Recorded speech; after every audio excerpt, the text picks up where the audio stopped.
Can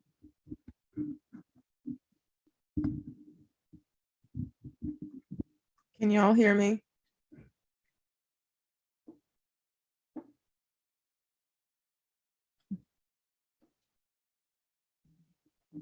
Hello. Say hey if you can hear me. Yep. Okay. Hello, everyone. I need to look at the comments over here. I can't see them on here.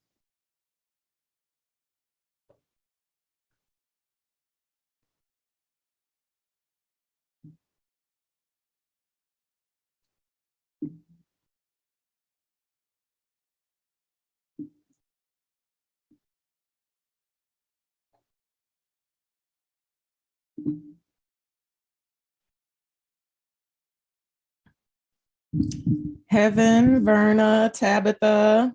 Hello. Is it Saxna? Sana from Senegal. Tracy Allen. Hello, everyone. So let me tell y'all a funny story. So I'm supposed to be on here tonight with married ladies. Now, when I made a call for single ladies, tons of ladies responded, right? Oh, I got all these responses for the single ladies and no married ladies. So I actually had some people that just couldn't make it, but I'm here and I'm a married lady. Are there any married ladies in the chat that would like to come on and join me? I'll send you the Zoom link.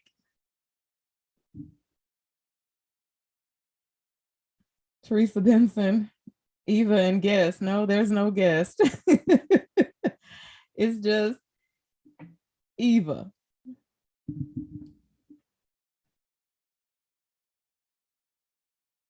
SK Fab, you're welcome. You're welcome. Thank you for watching. How's everyone doing tonight? Just give me a husband and I'll join.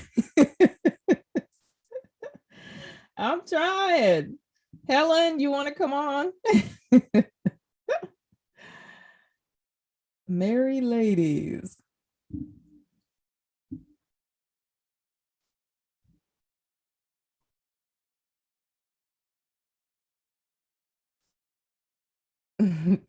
Simone W. Hello.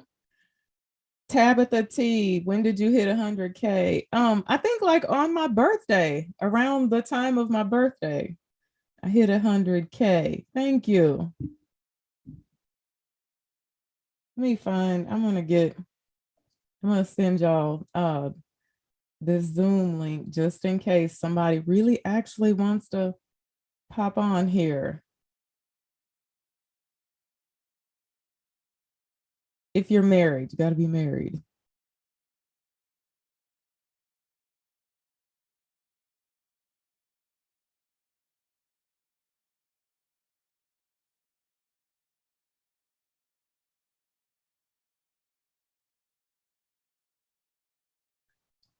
Give me 1 second, y'all.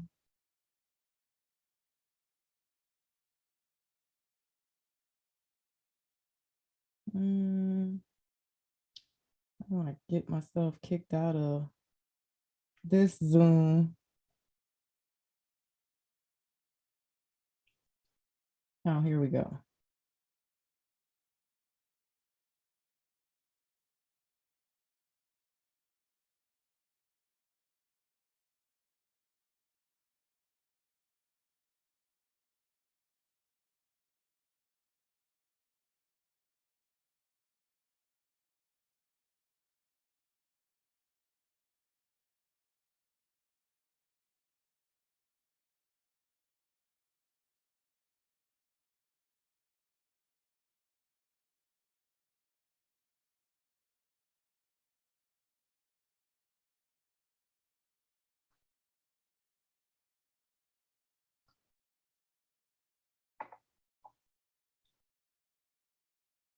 All right.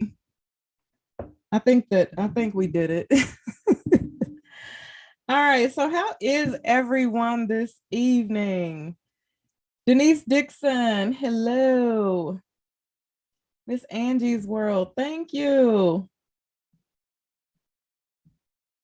Love and War. Somebody asked what was the topic, and the topic tonight, I'll tell you guys again. I was supposed to be on here with the married ladies tonight, but things did not go according to plan. So everybody had to pretty much cancel on me. So I'm here. Sip Sense and all the dish tagged you in an honorable mention. Oh, okay. I'll have to check that out. I'll have to go check that out. I haven't been tagged in a long time, a very long time.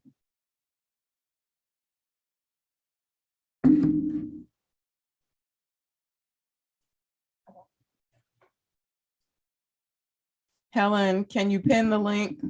Um, yeah, can y'all tell me how to do that? How do you do that? Uh-oh.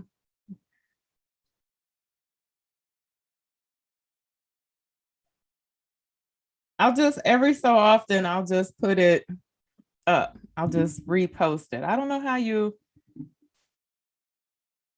pin a link. If somebody knows, share the information.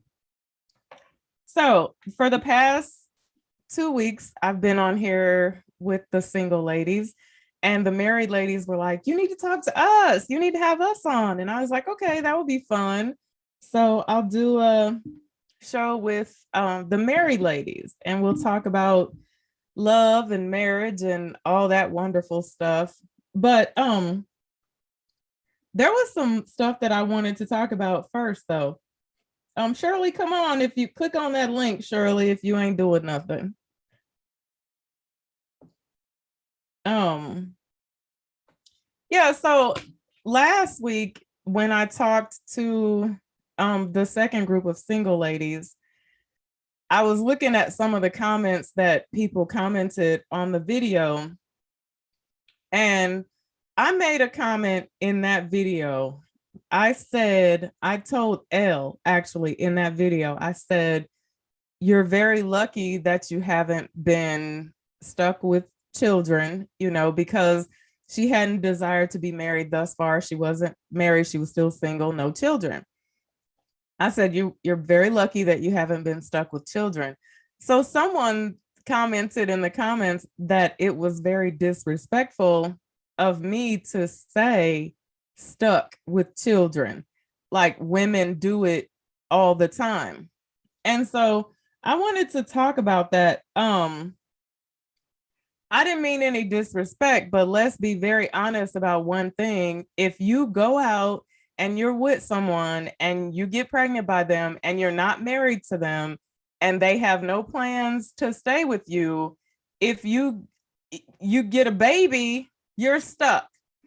Okay, let's be very clear about that. You're stuck with child and you love child and you're going to take care of them and you're going to do everything you need to do for them, but you're stuck. So I wanted to clear that up. Like, no disrespect. I hit admit for someone and then you went away. I don't know what happened there.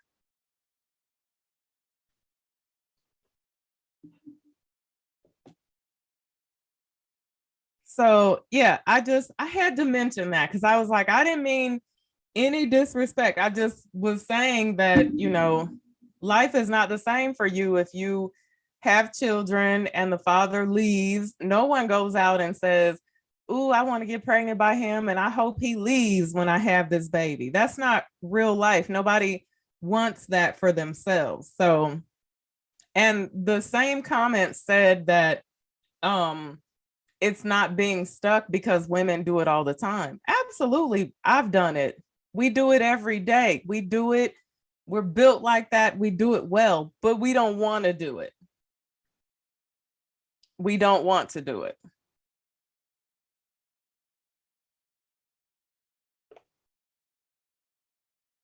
Okay, I hit admit again. Tara Jones Williamson. Welcome.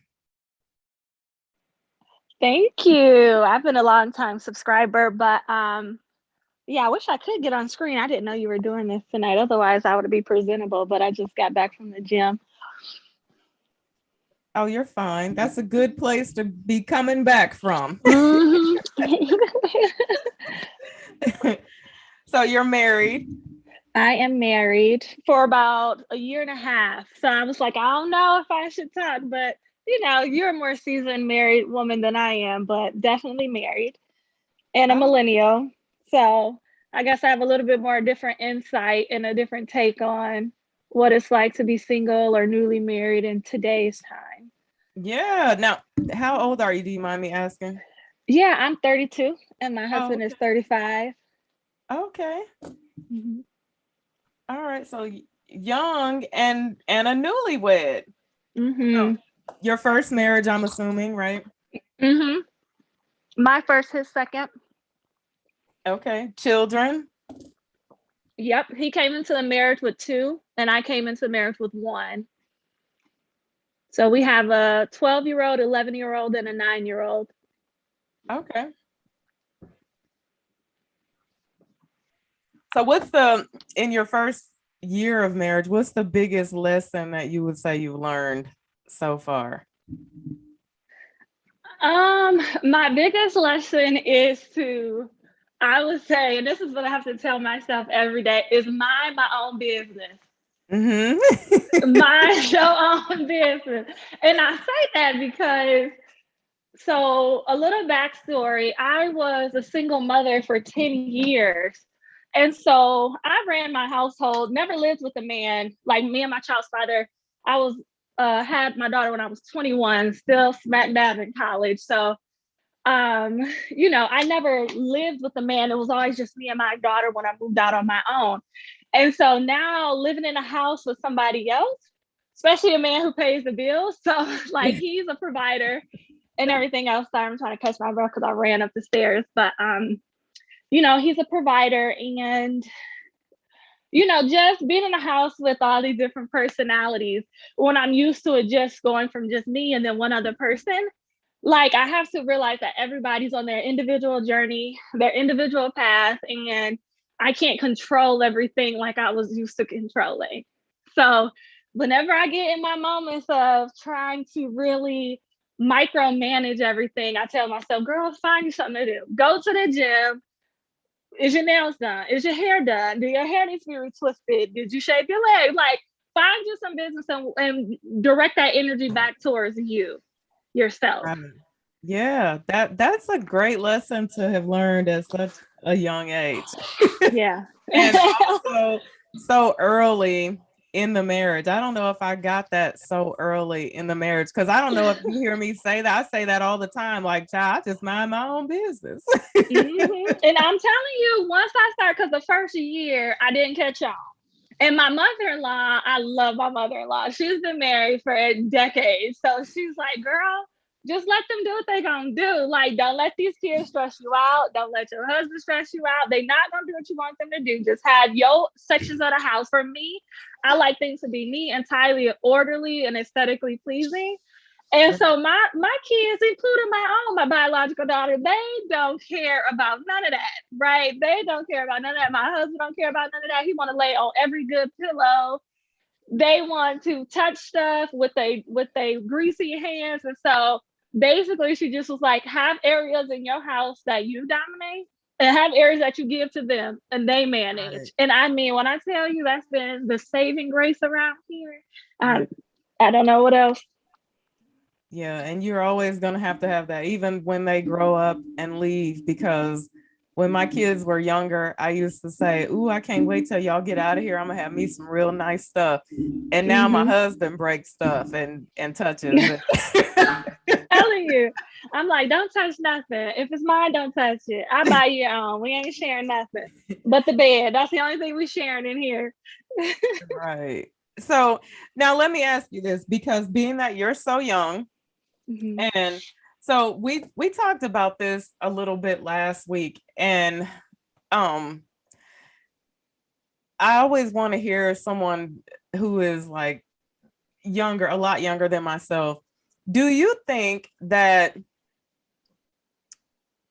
if you had got married when you were per se 20, um, it wouldn't have worked out for you? Or do you think that basically what I guess what I'm trying to say is, do you think that a woman should have her fun, live her life, and then wait until she is 30 or 40 to get married? So for this day and age, I would say the latter. And again, this is not for everybody's situation. This is just from what I can see. This day and age, yes. Back in the day, I think men were groomed to be husbands versus now they're groomed to delay that and really play games and play the field and do all these other different weird things, or be raised by women that they're trying to be in a relationship with. So nowadays, I would say yes, not only for you as the woman to, like you said, travel, do whatever you want to do, live your life, party, because Lord knows I did. But also to be able to date a man that's at a decent age. I know your husband is a little bit older than you, but not a lot of women want to have such an age gap in their marriage. And so oftentimes you got to wait for the man who's near your age to mature, because we're like 5 years ahead at any age, you know? So Right. I don't think, and I told my husband all the time, and my husband's first marriage didn't last because they got married very young. Like, he didn't know what he wanted to be and who he was. He was just in college or just out of college. Like, he didn't really develop into himself. He was not the husband he was with his first wife as he is with me. And he's very open and honest about that. And, you know, his ex-wife, who is now married and she has a great marriage, she was not the wife that she was when she was 20, 21. You know what I'm saying? Yeah. So, you know, I kind of think for most people, if you get married in your early 20s, that's 9 times out of 10 you'll start a marriage. That's not your lasting. And I mean, that's just because that's what I see. But on the other hand, my mother-in-law, but she's again in her 60s, her and my father-in-law, they've been together since they were 18, got Right. married at 19. So that, but they're a different generation. Yeah. My father-in-law is a different type of man Yeah. than what we see running around today. Yeah. I agree with a lot of that. I think times are different now, but I also think that it just makes things hard on the woman. It makes Yeah. things hard on us when we do that. Not guys, they're, because everybody understands that they're gonna do that and they're gonna get married when they're ready to get married. But I think that when we do all that running around and sleeping around and partying and girls trips and wilding out, I think it's hard on us. And it Yep. it really kind of sometimes, if you're not careful, can really, seal the deal for you. It can really decide who you're going to be marrying, or if you're ever Mm-hmm. gonna get married. Yep. Yep. So yeah, whenever I hear. Someone in the comments, someone in the comments asked, does he have custody of his children? So yes, before I came along, he was, you know, a single father for a few years, for about 3 or 4 years. And his mother, or the child, their real mom went through some things mentally. And so he had them majority of the time. And then she kind of got them whenever she was able to. And so now Mhm. that I'm here, uh either through my prayers that I prayed for her, or because I'm here now, all of a sudden, you know, she want to be a present mother. Like, we have them 50-50 now. So we have them 50% of the time. He still does Mhm. all the financial stuff for them, carries the insurance. We make sure they have back to school clothes. We get their winter clothes. Like, she doesn't have to buy anything, but we have them half the week, and they're over there half the week. Now, do you guys have children together? Not yet. We're thinking about starting this fall. I kind of wanted to get my feet wet, because girl, stepchildren, oh girl, that's a whole different thing, a different ball game. Is a blended family, and acclimating my daughter who's not used to having a male in the house. Oh yeah. And then my children or their children who's used to just mom or just dad. And so having me come in when they really wish their parents was together. So I was like, I can't imagine bringing another child until we get this situated. But now things are smooth sailing. So now I'm like, okay, I'm ready for some more kids. Yeah. Yeah. Oh, girl, it was interesting, especially my daughter and his son, the two oldest. They were the ones that really showed some behavioral issues due to the family blending. And so I really wanted to just honor that because it's an adjustment for them just as much as it is for us. And I just didn't want them to go by the wayside by bringing a new baby in the family and then them just being off to the side. I really wanted to help them manage their emotions and really, honor their emotions. Like when my son says he wishes parents God, I'm like, me too. Listen, my parents divorced when I was 15. I would have gave my right arm for them to get back together. So don't think I don't understand. And so, me and him have a great relationship just because I honor his emotions and his feelings and whatever that is. Now, how old are his children?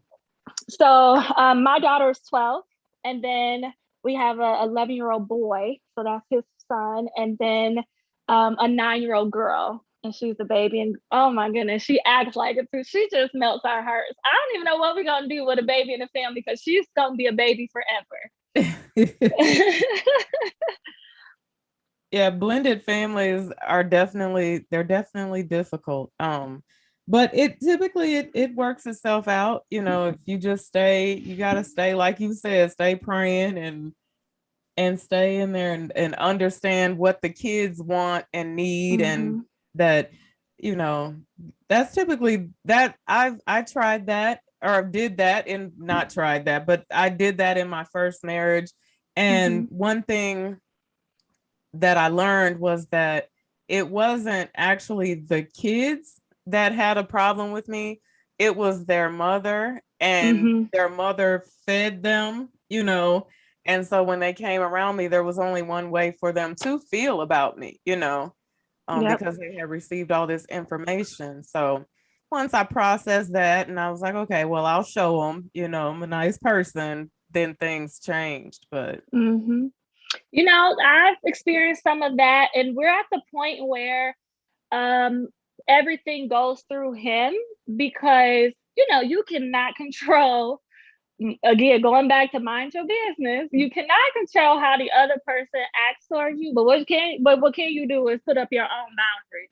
So my thing is, even though my husband pays the cell phone bills, right, but at the same time, this is my phone. This is my house. Like, if you're not coming at me correct, you're not going to get the privilege of being able to call or text me. And so too many times we had conversations on, her not managing her emotions in a way that it needs to manage in order for us to have a copacetic relationship for the sake of the children. And so now at this point, it's like, you know what, before this gets any worse and go any further, let's just let you go through him. Right. Because, I'm saved and sanctified and filled with the Holy Ghost, but I just became saved, sanctified. So it's just like, we ain't gonna go down that road because I don't want to have to, I don't want to have to go there. So we have Helen, Audrey, Adam join. Can you hear me, Helen? Yes, I can hear you, Eva. How are you? Good. How are you? Do you hear me fine? Yes, I can hear you. Okay. Hi, Tara. And are you married? Helen. Hello. Helen, are you married? Yes. And how long have you been married? Oh, we just did our 4-month anniversary last September 2nd, so 4 months. So I just got in. Oh, you just got married? Yeah, 4 months ago, yeah. But I'm still in. Oh, congratulations. And how old are you? I'm 32 as well. I just turned 32. Now, let me ask you guys this. Helen, how long were you engaged before you got married? 2 days. What? Yes. Helen wasn't playing no games. The family is still shocked, but yeah, 2 days. Oh, wow. Now, Tara, what about you? How long were you engaged before you actually got married? 6 months. So we met November of, I want to say, what is it, 2018. And we was courting for that time. And then he proposed. He was trying to propose in June, but we'll get to that story if we talk about how to make sure your husband is where he needs to be financially in order for you to say yes, because I got a whole story on what I did. But he tried to propose in June, and I said, well, we got to get a little bit of things together first, or let me see some things. We got to show and prove here. And then he showed and proved in August. He proposed August of 2019. And then we got married February 2020. Okay. Now, Helen, someone in the comment section asked, how long did you know your husband before you married him? Helen, can you hear me? Helen's muted. Helen? Sorry, do you hear me? Sorry. Yeah, I can hear you now. So someone in the comment section said, how long did you know your husband before you got engaged? We knew each other for exactly 5 months, actually. 5 months. I mean, a week before hold on. So we met December 8th and he proposed April 30th. So 5 months, I would say 5 months. We weren't close to the 6 months when we decided to get married. So 5 months, yeah, 5 months. Okay. But a little bit like Tara was saying, I also have a whole story of like why I decided to get married and why I knew I wanted to do that fast, because before I was really not having it. But when I knew it was that, I was like, okay, I don't think I need any more sign, but you definitely want to make sure the person is financially stable for sure before you get into it. I would say that was one of my checklist, okay, good to go type of decision. And what about you, Tara? Tell us about your financial story. What made you, or what you had to get in order? I'm curious. Okay, so a little background about me. I'm a financial success coach, and that's a very masculine, profession. And it can be intimidating to people who don't know how to manage money well. So I'm just going to start off by saying that I don't lead with that, right? So basically, when I finally decided that I was ready to date for marriage, because before then, when I had my daughter and I was young, I didn't know what that looked like. I came from a 2-parent household. Everybody in my family were married. So I didn't know what the quote unquote rules were to dating when you have a child, and it ain't the daddy, you always wanted to be married and have children first. So it was kind of weird for me for a few years. Mm-hmm. And so right before I actually met my husband, I met my husband November of 2018. But before that, in October, I finally was like, okay, I'm not dating just to date. I'm dating for marriage, right? And before that, I was like not dating for like a year or two. For no reason, like, at all, but other than I'm just loving the company of men, but I'm not pressed for marriage at that point. So long story short, I was very clear on what I wanted in a man. And so I wrote this list out October of 2018, all the intangibles that I wanted in a man. And I called it my love list or whatever. I petitioned it to God and just kept it in one of my boxes that I keep all my prayers and things like that in. And so when I met my husband, we met on an online dating app. My best friend tried to get me to make a profile, and I did. He never reached out on the app, but we both swiped on each other. He actually found me on Facebook and Facebook added me, kind of watched me for a while, and then slid in my DMs on Facebook. So that's how we met. And so before I met him, I really had a game plan on how I was going to look at and vet my husband. And so, I've been listening to other women who talk about hypergamy, who talk about masculinity and feminine and masculine. Again, that wasn't taught to me growing up. So I really had to kind of study that a little bit. And girl, I was ready. So basically, when I met my husband, I was able to vet him as a husband without him knowing it. And I can give a couple of examples. For example, I would play the damsel in distress to see if he's a generous guy. So one of the things on my list is generosity, right? And you can't, the thing is with guys will always tell you what they want you to hear. My husband's dad owns a church, and my husband is the associate pastor. He ain't no different than any other man. You know, I love him, but he'll tell you, like, they all driven by the same thing. Don't let no religion, don't let nothing, the color of their skin change. They all want the same thing. Like, let's be clear. So and they will tell you what you want them to, what they want to hear. That's just how they wire. It ain't good, it ain't bad, it's just whatever. So I like to do things to where I get stuff out of them without them knowing. So for example, I played damsel in distress one time and was like, oh my goodness, I just paid my rent, because he knows I'm a single mom, just paid my rent and everything else. And I think I might have said my cell phone bill was due, and it's like $100. And he was like, I was like, I don't know where I'm gonna get that money from, because I just paid all this. You don't ask them for it, but if they offer and say, well, hey, I can give you the $100, or, you know, do you want me to give it to you, or are you comfortable accepting money from me? You know, so that shows you that he's generous. You can't just be like on the first or second day or even the fifth day, be like, oh, I want a man who's generous. I want him to have a lot of family. I want him to be family oriented. I want him to be dot, dot, dot. They gonna tell you what you want to hear. You got to put them in the position to do what it is that you want to see. Another thing is, I want him to be spiritually solid, because I'm a Christian. I want him to be Christian. So I just vetted him and was like, hey, I want to do Bible study one day. So we did. And he actually has been keeping the whole time we were courting each other. I never once was his girlfriend.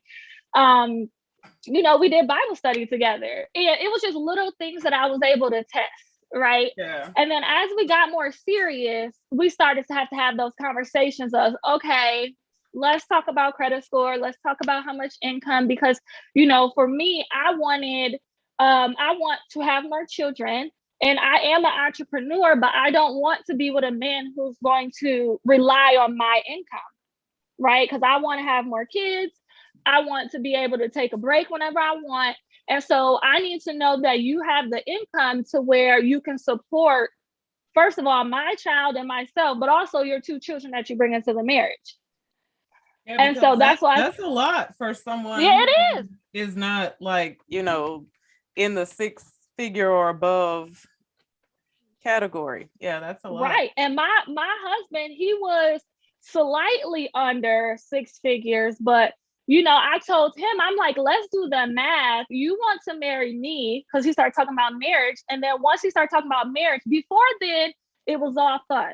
I want to preface that. Let him bring up the idea of marriage, but also keep yourself on the market. So I dated other guys, because until we get a proposal, there's no commitment, right? You can't let guys waste your time, especially if you're in your 30s. Or late 20s. Like, you can't let people waste your time. And so that's really what lit a fire under my husband. Was he kept wanting to be his girlfriend, and kept wanting to post me on social media. No, you cannot post my picture. No, I'm not posting your picture. No, the only thing I can offer you was friendship. If you ain't cool with that, that's fine. We could definitely just stay friends and I can keep it moving. Or you could take me off the market. But I'm not going to sweat you. I'm not going to beg you. So once he started talking about marriage, I'm like, okay, well, let's start talking about the real things. Do you have the income for me as a single mother of one, thriving in my business, to go from being a single mother of one to go to be married with a man with already 2 children? And when we get together, we already got a family of 5. Do you have the income to support a family of 5? And so, you know, he was real and was like, well, this is kind of like what I make. And I'm like, I don't know if that's going to cut it. And he was working at the job he was working at for a long time. And remember, ladies, men get super influenced by us. And so I was like encouraging him, like, nah, baby, you need a job in sales. You don't need at that job, because you can only make this amount of money per year. They only going to give you a 50 cent to $1 raise. You need to work in sales, babe. So he got a job in sales, triple his income in 2 months. For me encouraging him. And he just like, I'm so grateful. And I wouldn't have change my job or even think that I could do what it is that I'm doing because you came along and encouraged me and told me I can do it and told me to apply for this position at this sales company. And now I'm making triple what I make. And like he thrived in COVID because he's in the RV industry. They thrived in COVID during Right. COVID. And, you know, he got that job right before COVID. So we really came up. And I swear, each and every month, still to this day, he get paid. He's like so thankful to me that I encouraged him to do that. I'm like, but you don't want doing it. Like, he was like, but I never would have thought to do this if it weren't for you. So you know what? Your story can teach a lot of women. You could have walked right on past that brother for 10 different reasons. He wasn't making enough money. He was bringing kids into the marriage. He wasn't, but you didn't do that. Sometimes, sometimes men just need to be just like us. Sometimes they just need to be encouraged, you know. And then, you know, he was kind of leery about, because he didn't grow up with a stay-at-home wife as a mom. So he was kind of unsure of what that would look like. And so, you know, I just reassured him. Somebody actually wrote in the comments that the stay-at-home wife has to be good with money. That is absolutely factual. Remember, I am a single mother for the last 10 years. Honey, you get resourceful. You know how to manage money and make a dollar stretch and whatever else, because in the beginning of my journey, that's what I had to do. And so I reassured him like, hey, I don't come with that. One thing about me, when I said I wanted to be a stay-at-home wife, or I call myself a stay-at-home mompreneur, because I'm still going to run my business and I still make thousands a month, and that money goes to me. It goes to investments. It goes to our kids' college fund and everything else. But, you know, one thing about me is I know how to manage money properly. And I told him that, like, the way this will work is you make the money, I manage it well. Right. And so now we have it to the point where he makes the money. He makes so much that he gives me whatever I want, especially for the household, for myself, whatever the case is. And he could do whatever else he wants with his money. And he is loving it. And again, he didn't even think that this could be possible, especially when we see so many two-parent households and two-income households struggling to make ends meet. Oh yeah. We paid off his car note during COVID, right in the smack dab of COVID. We paid off his Mercedes, and we paid off my student loan just by me managing his money. And so everybody's winning. I love everybody's that. winning. You hear that, ladies? That's a good story. Amazing. I love it. Now, Helen, someone in the comment section asked, what nationality is your husband? Oh, he's American. He's from here. Oh, okay. I have another someone in the waiting area to bring in. You guys, if you want to come in, you can turn your camera on now. Don't be shy to turn your camera on. You guys, that's the reason someone was asking why they can't see people tonight, and it's because they don't have their cameras turned on. And I just put the link in the comment section for whoever wanted to actually join. So Tanya. Can I say one thing? Clarify one thing? Yes, please. Because I just want to be clear. So if my husband did not show and prove that he could manage a household of at least 5 people, we wouldn't have got married. So, you know, some people are like, well, you know, apply that wisely or this or that. Like, you got to vet these men, like, because again, they'll tell you what they want you to hear, but they got to put in work. My then, you know, dude that I was courting could have been like, she doing too much. I can just tell her that I make more or whatever the case is. No, he actually put in the work and did what he had to do. So make sure men are showing action before you say yes to the ring. Because like I said, he tried to propose in June. And I was like, no, you need to hold on to that ring until you show me that you can sustain a family, because love cannot sustain people. Number one issue in marriages is money. We don't have that issue. We barely fight. Right. We do, don't get me wrong. We do have our tact, especially about, you know, one person being controlling and one that feel like they're not doing enough, whatever the case is. We do not have a perfect marriage by any means, but money ain't it. I'm gonna tell you that right now. And what we do argue about, we go to bed happy and can wake up and be on a fresh slate tomorrow, because there ain't no long drawn out money issues. Right. So, Yeah. when I did say, okay, he did what he had to do, remember, if he didn't do what he had to do, I wouldn't have a ring on it. We would not be married. And that's a good point to make. Yeah, because like you said, guys will tell you anything when they meet you. Anything. They'll tell you anything, they'll do anything just to secure that spot. So Tanya, your iPhone audio is connecting. Helen, do you have anything you want to add? Yes, I think I already nailed it down. And funny enough is the strategy. I just came out. Do you still hear me? Yes, I I can don't hear know you. if I can hear you, Helen. Go ahead.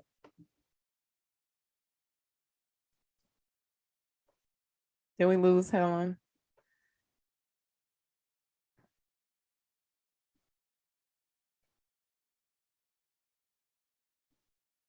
I think we lost Helen. So let me answer some comments while we're waiting for Tanya's audio to connect and Helen to come back. Oh, you hear me? No? I can hear you You can now, hear me? Helen. Oh, okay. What was the last sentence you heard? I wasn't sure that I cut out. What was the last thing that you hear from me? Oh, I didn't hear anything. I asked you, did you have Oh, anything to add if that you wanted oh, to add? okay. Okay, I was saying that it is a bit like what Tara really expand on. I have the same strategy or at least work plan before I get into even thinking that I want to be married. So I remember I actually wrote down and also prayed about it, but I also wrote down in one of my notes, everything that I would like to have from a husband. And since it was around November 2020 with COVID and everything, I started writing what my 2021 year would look like. But by quarter, I'm an accountant too. So I really split every year by quarter and I put SMART goal, for me it's like it has to be smart, like specific, measurable, achievable, it has to be realistic and it has to be timely. So I really took my time to take a piece of paper, write down every quarter what I'm going to achieve professionally, socially, emotionally, and with my health.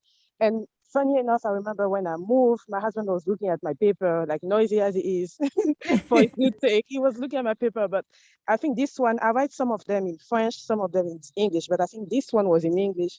And he showed it to me. And in quarter one, I actually mentioned that I would meet someone with who I would grow with. I didn't say someone with who I would marry, but I'm like, God, I'm going to find someone that I would grow with and then see how it goes. But that would be a person that is marriage material. And it was literally in that quarter one that we actually start dating. So sometimes I feel like, I think if there's one thing I would say is the power of believing that Yeah. your action would reflect your mindset. Because had I not really put my own self in the situation that I want to meet a person with who I will grow with, I would bypass him anytime. Like because he was dating, I was also dating. I didn't really want to date just to date. I wanted to date for marriage. So I was like, my elimination process was quick, like in 3 days. Or I gave myself like a month. I keep dating. If I don't see a real sign that, oh, this is something that will go, I just dismiss myself. So I feel like because I really put in my mind that I'm going to sit and look for those signs, I have three quality and three weakness that I have to see in a man. If the three quality are met, anything else can pass. But if one of them is missing, I'm not going into it. Same for weakness. I have two weakness. No matter if you're Bill Gates or whoever, if you have those two weaknesses, I'm not dealing with you. So I really have those hard. I know I cannot live by anything less than those standards. And everything else, I leave it up to God. But I would say a little bit like Tara was mentioning, having a specific idea of what you want, what you can put up with, what you can improve on is important. And also give the flexibility to the men to grow because I wasn't perfect, but I knew what need, like the partner that would be good for my soul to, keep growing. And I Right. think for him as well, I think one of the things he keep telling my family, and even when people are like, "Oh, you got married so quick," he was like, "She didn't give me the choice. It was either I have her or I lose her," and I wasn't going to have it because I communicate very early, not by talking but by doing that. This is something that is going to be serious very early. So unless you're ready, let's not waste our time, but in a feminine way. So I feel like if there's one advice I would say is really for women that think about getting married, you really want to do it for yourself, not for the society. Because when I turned 30, everybody was asking me, when are you getting married? We need, grandkids, blah, blah, blah. Right. And the pressure is real.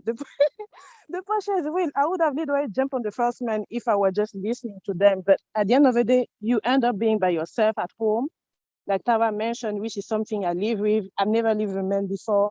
I have to learn to shut up, mind my business. Like she said, Yeah. sometimes I have to say, instead of asking him, what do you want to eat? I have to be like, oh, maybe I should go for a walk. Besides, when I look at something and I'm like, let me just like literally shutting my mouth was something that I'm learning and trying to remember that he's not my kid too, because I try to be so motherly at some point. He's like, I have 2 feet, right? I'm like, okay, that's a compliment. But I Right. guess now I'm like, unless there's something to do, let me just mind my business.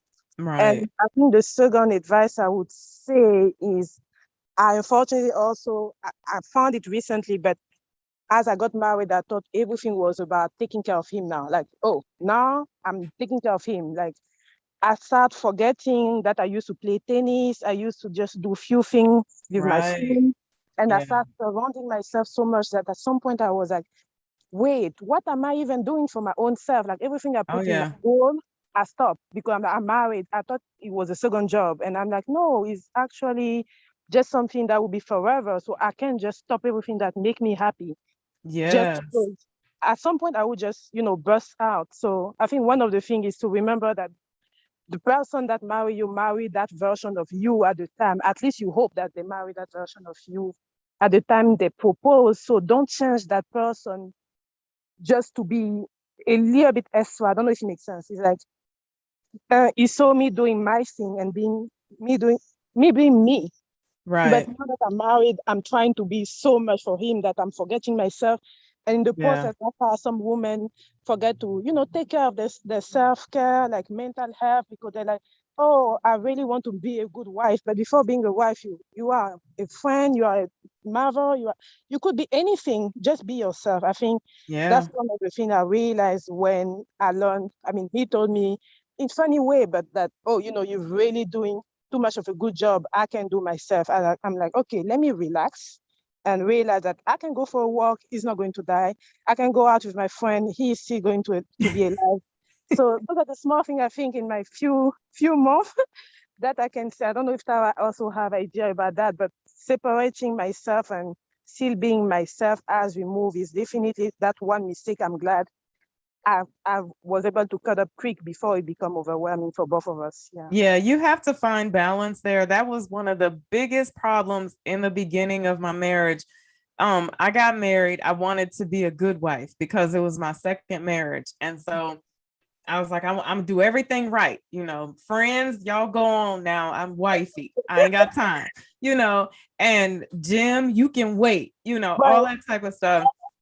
And like you said, wife cooking, cleaning, taking care, seeing about him, making sure he was happy, and then one day I was like, uh-oh, what happened? And I talked about this before, how I started saying this thing to him that I wasn't happy. I'm like, you don't make me happy. You don't make me happy, because I was by myself for, a long time. I learned how to be by myself. I was happy.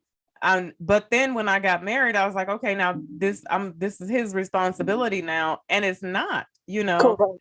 So I had to learn that I have to still do the things that he, like you said, the things that he was drawn to. I still have friends. I still, have hobbies and interests, and he's not where it all begins and ends. And I think a lot of women get lost in marriage, and then they eventually, you get tired of being lost and not taking care of yourself, and then it all falls by the wayside, because you're not going to be happy if Correct. you're not doing what makes you happy. Yeah. Correct.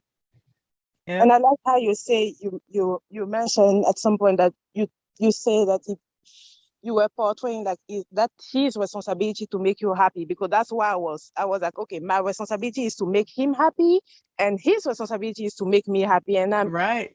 Then I realized, oh no, actually I Yeah. was happy before.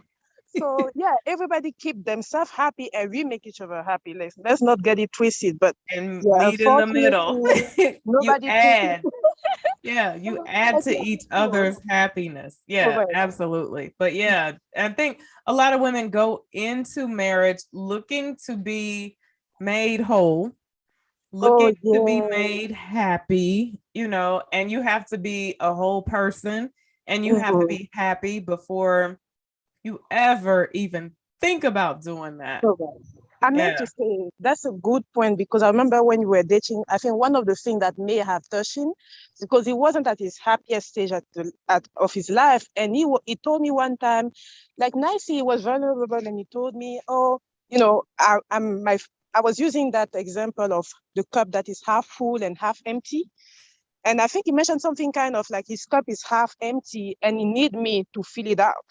So I went downstairs and I took the two cups. One of them was full with water. One of them was half empty. And I told him, I said, look, if your cup is half empty and you want my other half to be empty, when I finish emptying myself into you, I only have half of it. Who is going to fill it out? He looked at me, he was so shocked because he was so shocked. He's like, but at first he didn't want to realize. And I'm like, that's very visual. Like if I can help you get to the feeling it, but you have to get it from within because by the time I feel myself, that's it. Now you have to fill me up. We're never going to succeed. So sometimes when I'm unhappy, I realize that it's not about him. It's about me to feel it out or actually give him the tool to get to that part. But that's none of anyone's responsibility to make your cup full. You take it how you want it, but Right. that's really on you to make yourself happy and make sure that you Absolutely. get inside happy. You don't want to get married unhappy because you're going to be unhappy anyway, but you don't want to get married just to thinking that this is going to make you happy because that's a big mistake that I've seen. And, I try to get the good and bad experience and try to be okay with it, but it's definitely a blessing to have the commitment to get into it for your own self. Right. That's so good, Helen. A good example, ladies, with that in marriage and, filling your own cup up, for example, is when we first got married, in my mind, I'm like, oh, we going on date nights every weekend. We about to be hitting the town. First of all, COVID happened right after we were married, literally the next month. Oh my God, But then when it opened back up, that was he really is not the type that like goes out a lot. And so I had to say to myself, okay, sir, whether you come along or not, this train is moving, right? So each and every weekend, I'm getting up, I'm going. I love fine dining. I love going to a new restaurant. I love getting cute and going out. So now that it's open, it's like, okay, you see me leaving the house. I'm leaving whether you coming or not. It's Friday or Saturday night. Date night is still happening, whether it's a self date or if it's a date with you. And so at first he used to be like, no, you can go. But then once he realized like my married wife is out here looking like a snack, let me get my butt up and come on. So now he comes. So, but it's just something like, I know this is what I like to do. Just because I'm married don't mean I have to give that up. Yeah. I And love that. I go to the gym every Monday and Wednesday. My kids know I am unavailable between 5:30 and 7. I make sure they is fed, ate, homework done, everything else. And then on Monday and Wednesdays, I'm at the gym in the evening. Right. Holler at me after 7 or before 5:30 because you won't get me any time between then. And Helen, you said something else. I hold on one second. I'm trying to see. Sarah, I love your example. I sometimes dress up just to Oh. pull him out and he walk. Sometimes I'm even going to the grocery shop. I'm like, I'm going to wear that high heel. One time I remember I wore a dress and I'm like, I'm going to Home Depot. I just wanted him to get out of the house because he's very introvert and watching TV and I'm so bored. So I dressed up and I took the most clothes, a red dress, short dress with high heel. I knew when I left, I'm like, I'm going to Home Depot. Are you coming? He said, are you going to Home Depot like this? I'm like, yeah. I mean, I always dress up, right? He followed me. We went to dinner that night. Sometimes you have to use what you have to make them do something because Yeah, because the men they love to take the path of least resistance. And my husband says he will admit it. So if you settle for whatever it is that you lower that standard, he will stay right at that standard you lowered yourself to. And if you set that bar, he would do everything in his power to make you happy and to reach that bar. But like, we truly set the dynamics in the marriage or in any relationship with the man. Oh yeah. I talked about how my husband is not a man of surprise, right? And so this goes into that whole accepting who they are thing, and you know what they are and what they like to do and what they don't like to do. And I talked about in my Get Ready With Me video how I would always be showing him videos like on Facebook and Instagram of like guys who did surprises for their wives, right? And I was like, oh my God, look, he surprised her with this, he surprised her. And then one day I was like, you know what? Girl, cut it out. That's not your husband. This is not who your husband is. My husband's love language is not jumping out of a closet with some balloons and saying surprise. He's not into that. And then I just let it go, surprise myself when I need to be surprised. And then one day, just out of the clear blue, he surprised me finally. And I was like, oh my God, I couldn't believe it. But the thing about it is, I think that the reward that he received from the surprise, I'm sure it won't be the last. And I'm sure now he understands that that's part of my love language, and that's what gets me excited, and I love that part of, you know, I like to be surprised. So I'm sure he'll do that more often. It won't probably be 10 years before he does that again. And Helen, you said something that I also wanted to touch on. You said you had to make yourself realize or understand that he's not your child. That was big for me. And me too. I had to learn that too. Oh yeah. And not so much. I don't think that we think that they're children, but I think one day I had to break it down to myself, and I had to tell myself, okay, before we got married, before I met this man, when I saw him, he might not have been dressed the way I wanted him to be dressed, but he did have clothes on. He had his shoes on the right feet. He wasn't malnourished, you know, like he don't need my help with everything. Right on. Yeah. Because we're just, go ahead.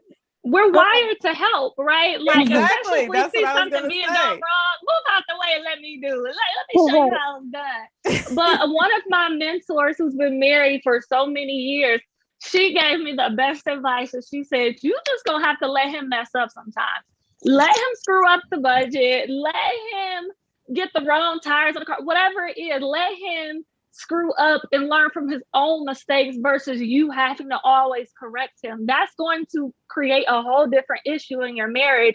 If you feel like his wife, if he's a masculine man who wants to be the head of household, and you're constantly correcting him and he feels like he's under your thumb, that's going to pose a whole different issue down the line.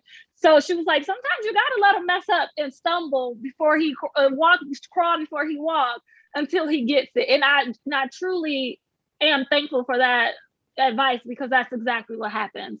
Especially with the kids. Sometimes with the kids, or when he's cooking something or whatever, I just be like, girl, just keep your mouth shut. Because to us, we think we're helpful and being helpful. But to them, it's nagging, or it's being too overbearing. Exactly. And so it's like, you know what? Let me just back up. And if you mess up, you're going to go get takeout tonight. That's going to be on you. That's going to be your $40, $50 mess up. And we just going to wrap that. I just be like, I'm going to keep my mouth closed. Yeah. It's nagging to them 100%. Yeah. I think a little bit for me, one of the things also, I know for sure, I have two mentors that have been married for years. And I'm not talking about, those are people that are not my family member. I think I want to mention it because sometimes it's important to take advice from people outside of our circle. before I got married, I thought I would take advice only from my mom because that's just what expected, or someone from the family. But I realized when you take advice from someone that may not have any direct connection with you, is more sincere and less biased. Like as I listened to my mom, I remember when I was dating and I give few hints about him. I know because she want to protect me, she kind of quickly say, "Oh no, don't continue dating. You know, you don't want to do that. Why are you coming to his place so often?" Had I listened to her, she wouldn't be so happy now today that I'm married, because she obviously wants the best for me because she knows what I can take and what I cannot take. But having it from other people that saw me growing differently and can feel like the sky is really the limit versus, oh, I'm going to protect my baby, has helped. Because a little bit like Sarah mentioned, the woman where I get that is not your child or not nor your dog, because I was trying to also make him do what I want when I want it, and she has to say, hey, he's neither your child nor your dog. Like, he has a say, and he's very masculine. So she kept telling me that sometimes you're going to do so much that he's going to fall back, and then you're going to be the man in the relationship. Do you want that? And I'm like, actually, that's exactly what I don't want. Yeah. So So she true. taught me, yeah, she taught me some tips on how to actually get him to do things that I want to do without me having to say it. So a lot of time when I want to do something, I kind of make it as if those are options, but I'm at the end of the day, he would pick one of the options that is still the best option for me. So pretty much she says sometimes with men, you don't want to come and say, hey, do that. You just hint at it, and then you let him make the decision. I mean, it only works for masculine men, at least, like very alpha men, I think, because I'll let him make the decision and I cheer him about it. But in my mind, I'm like, that's exactly what I wanted. But he doesn't need to know it. But it's like, she was like, you kind of implied. But at the end of the day, he would be like, hey, baby, do you want to do that? And I'm like, yeah, sure. But in my mind, I'm like, that was one option of the three options, and you pick one of them, but each of them are equally good for me.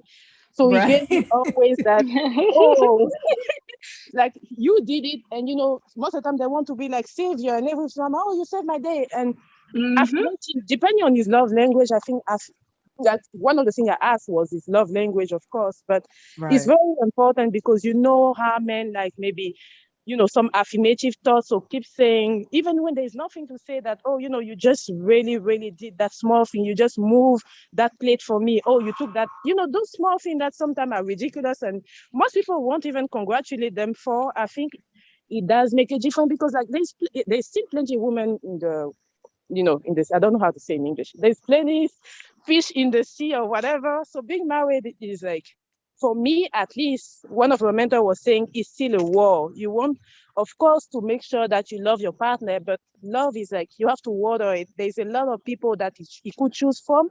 Same for you. Right. You choose each other. So don't take it for granted that, oh, he should know. I mean, if he took the plate today, well, that's he's supposed to be cleaning today. So why should I say thank you? Just be grateful every time because you don't know what the person is having as a long day. And those small words of affirmation, no matter what, can make him like, oh, she appreciates that thing.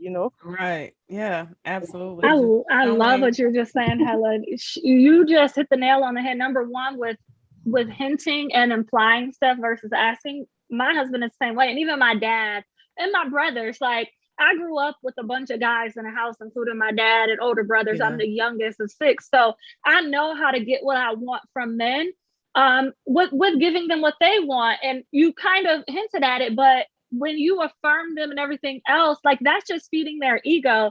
And my husband, who is very transparent, he hates it. He's like, it's annoying how much we are driven by our ego, but it's there. We can't control it. We didn't make ourselves that way. That's the way God made us, right? So Right. they have to have that ego stroked. Like, it's just, and like she said, even if you're saying thank you for grabbing my plate, like, thank you goes a long way. Don't just look the other way. For example, I usually drop off and pick up the kids throughout the day from to and from school. We got two in middle school, one in elementary. We have to do 3 drop offs and pickups because one is in volleyball. And on Wednesdays, which is his only day off other than Sunday, he drops off the kids and picks them up in the afternoon. So I have like the complete day off.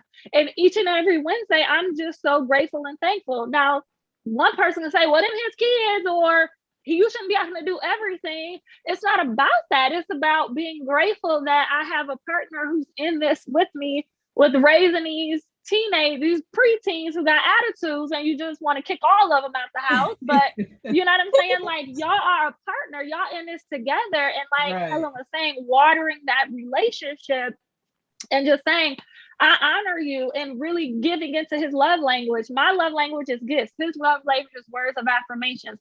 I'm not great at giving words of affirmations, but girl, I Google the heck out of how to give words of affirmations, because that's not my nature to like keep stroking his ego, but I know I have to.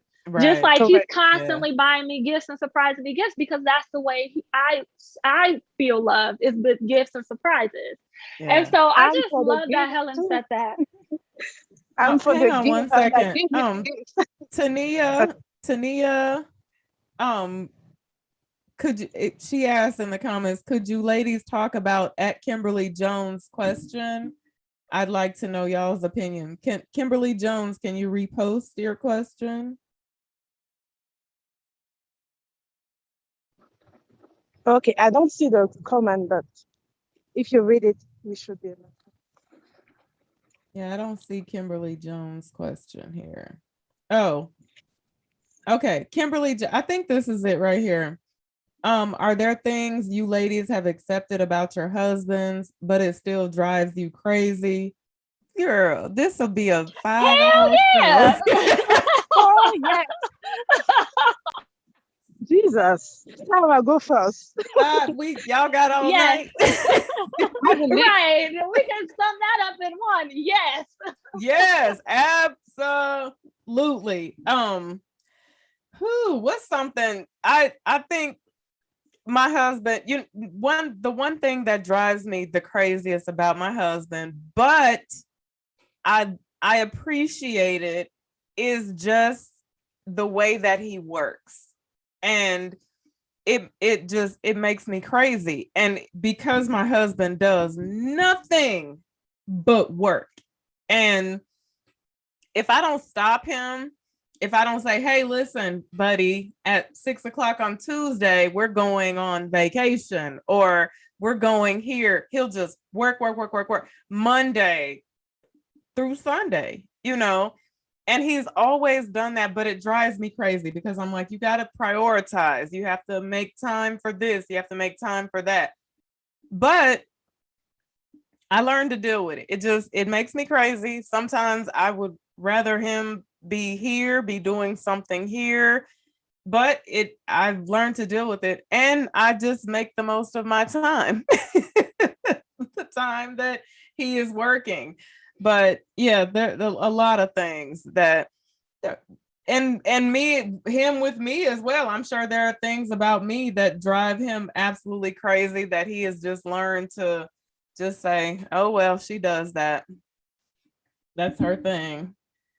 Yeah, you cannot, you will not like every single thing about anyone. Like, if you ever hear somebody tell you that they love and every single thing about their spouse, they're not telling the truth. Yes. They're not telling the truth. But that is what I think, that's what, keeps us together. We're two different people. And once you learn how to accept that, I learned to accept he is not me. He doesn't think like I think. He doesn't function like I function. I don't think like he thinks. I don't function like he functions. Then you just keep it pushing. You learn to overlook those little things and say less about them, because in the beginning, I think there were things I would say, like, why you put those jeans on? Like, I don't like you in Wranglers. Now I went out and bought you all brand new jeans, but my husband likes Wranglers. And I think, before I will reply to the question, but I think what you just said was one of the points I meant to share was, don't get married hoping that you're going to change a person. That's so much of a deceitful and like is really a hoax. People that say, oh, yeah, just get married, with time is going to change. No, it gets worse. So whatever you take at the beginning, just make sure that you're okay with it as it is, so that if it doesn't change, you still know how to drive it. I mean, to go with it. Because especially for me, I know before when I was dating, I'm like, I'm going to take that. I'm going to change him. Like I thought I was a magician. And I realized, no, people don't change. I barely change myself. I change few of the Yeah. things, but so don't, especially for ladies, like, yeah, whatever you see is whatever you get or whatever it is. Right. And But now for me, there are some things that my husband has drastically improve. changed for me, Right. drastically improved, but Mhm. I'll tell you the biggest thing that we had when we first got married was talking. I'm a talker. Oh, And oh, I want to talk. You know how we are, right? We were like, right. well, we'll sit down, let's talk. Because when you're dating, sometimes you talk, right? You just lay there and you talk. You're on the phone, you talk for hours and hours and hours. But that goes away because that's Oh, the it that's the does. reel it in. This is how I'm gonna get her. She likes to talk, I'm gonna talk. That's facts. Yeah. So we were married and I was like, come on, sit down. I want to talk. He's like, what the hell you want to talk about? Like, I just want to talk. I want to talk about my emotions and I want to talk about your emotions. Yeah, no. He could care less about talking about his emotions, he doesn't thrive or he doesn't function on the same set of emotions that I function on. He's not an emotional creature like I am. And so learning to accept that and use my girlfriends, for Yes. things like that. When I need stuff like that, it's like, yeah, okay. Girl, get you a therapist, your best friends, you have a mama, hopefully, a daddy, a Right. sister, cousins, anybody else, because your husband cannot be everything to you. If you try Right. to make him, he will hate that and what does the Bible say? Like, you're worse than, like, it's better for somebody, a husband to sit on the edge of a roof, like, than to be in a house with you. That's how they gonna feel. Like, even if you are pleasant to be around, if you give too much energy to them, even though give too much energy, even if it's good energy, they don't like it. They do not like all that attention. They don't want it. And so for me, Kimberly, my biggest thing, along with what Eva said, I'm a talker too. I even seen somebody in the comments say, girl, you talk a lot. I do.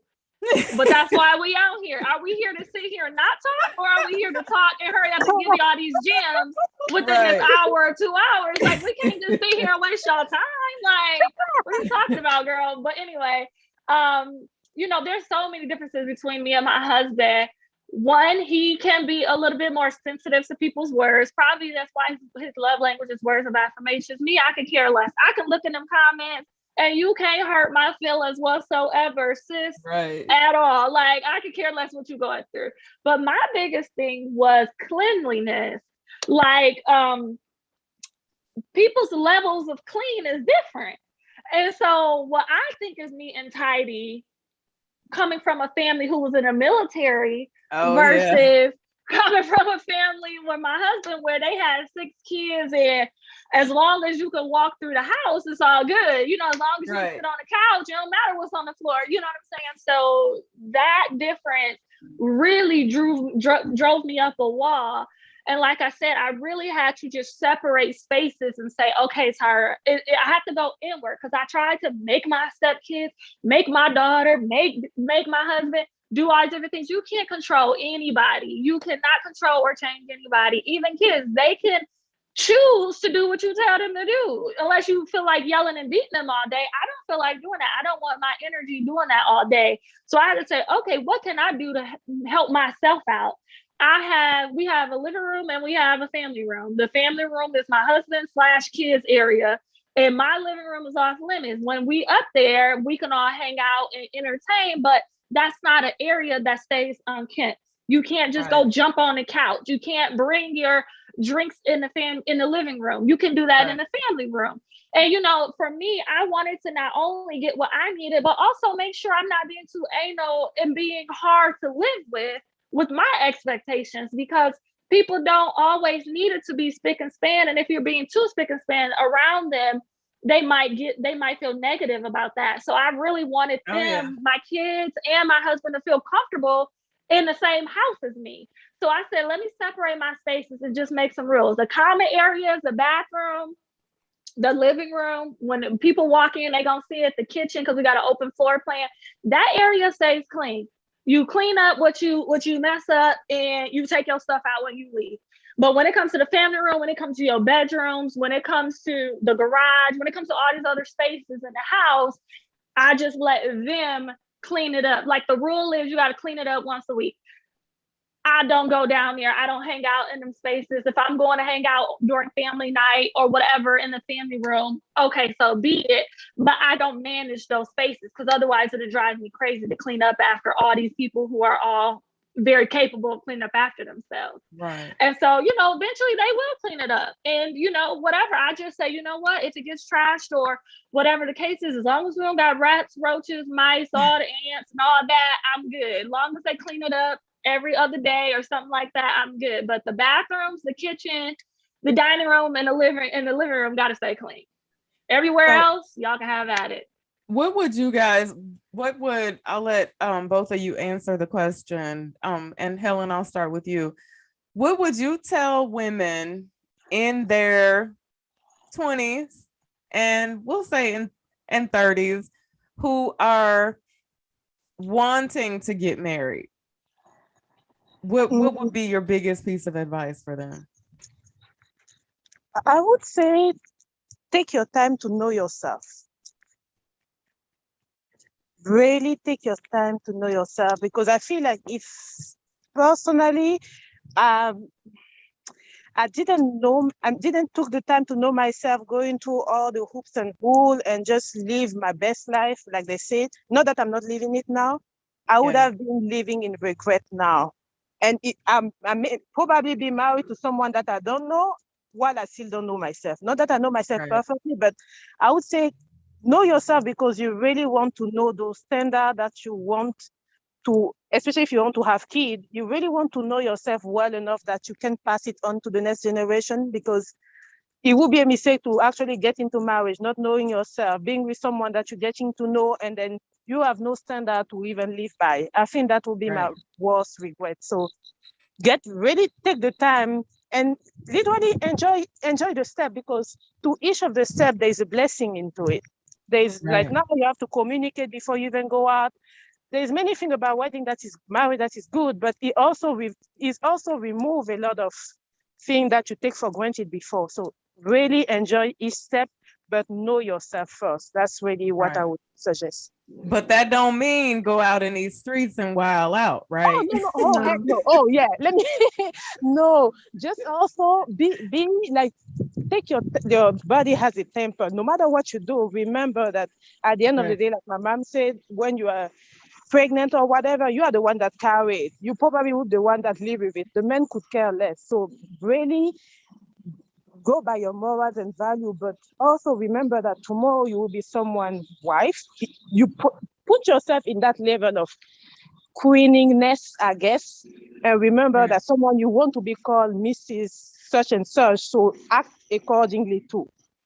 Because you're young doesn't mean that you have to be dumb, especially if you follow, advice like what we're doing now, like follow people that give advice. Just mature in that sense that you don't also make mistake that is hard to repair, For me, it's not even worth it. Having STDs or just getting sick for life or just one quick and fun thing is not worth it. I mean, if it happened, it happened, but I pray God also. I feel like at this point, it's just God that helps us all. Because if you really want to look at what we did, sometimes I'm like, I don't even deserve it, but I will make sure that it's worth it.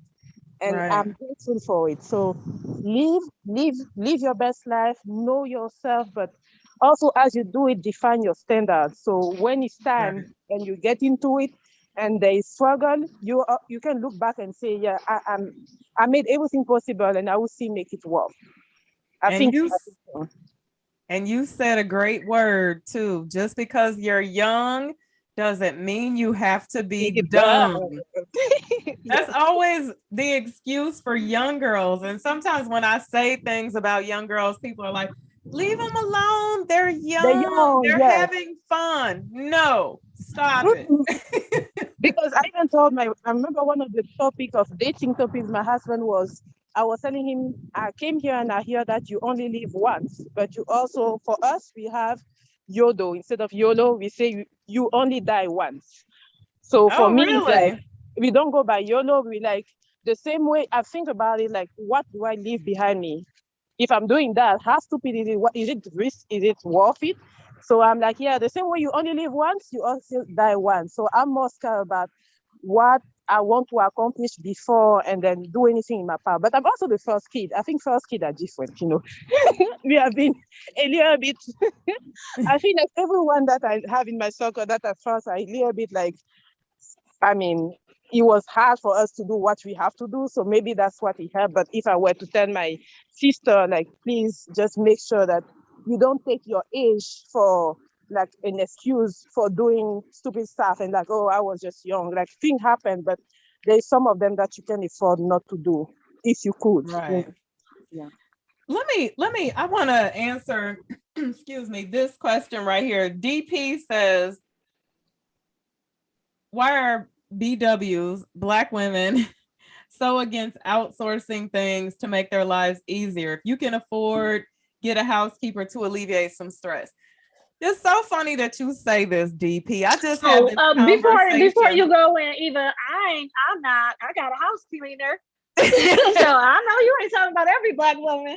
I told my husband the other night, somebody sent me a TikTok and it was P. Diddy.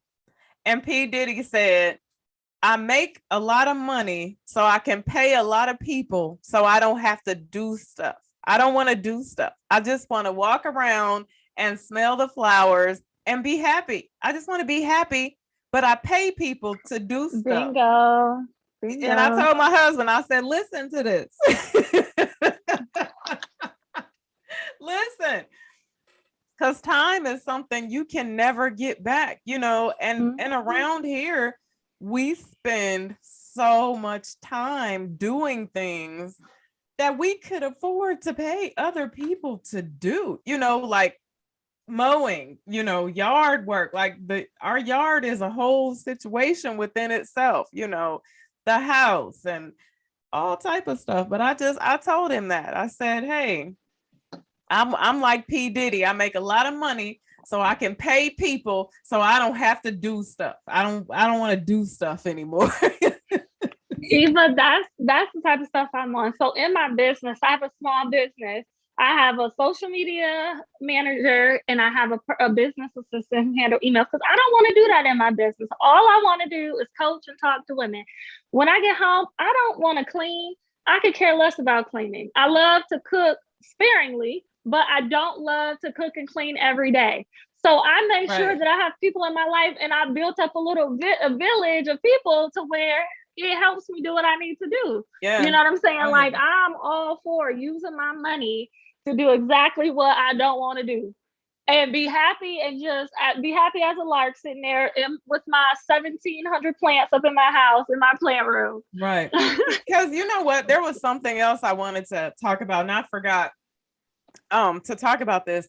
And that's having it all. Like, can you really have it all? Can you be that was a question. Well, Eva, before you get to that, I wanted to answer the question about the women who were please go ahead and then we'll come back to that.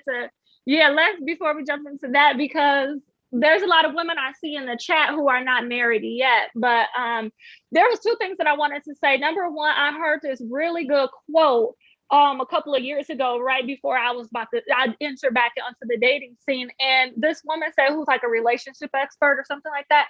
Her quote was, you can have a love story with a lot of people, but there's very few people you can do life with. So remember, when you're getting married, yes, having the butterflies, yes, being physically and sexually attracted is all great things and should be important and you should have them. But remember, you have to ask yourself this critical question: can I do life with this person? When I talked about the financial thing, when me and my husband tell our testimony about our marriage and how we talked about the finances and really being clear, like, okay, this woman wants the 3 kids that we have, plus she wants more babies, and she wants to be able to stay at home and work in her business. And if her business gets slow or if it gets sick, she don't want me to rely on her income to provide for the house. Right. Can I truly do that? He had to sit down and say, do I really want to be with a woman who's a stay-at-home wife, a stay-at-home mom who wants to be a stay-at-home mom first and foremost? It may or may not work. It may or may not keep running her business, whatever she feels like doing. And the other side is, I had to sit there and say, okay, this is how much money he makes, or this is his career path. This is where they typically cap out.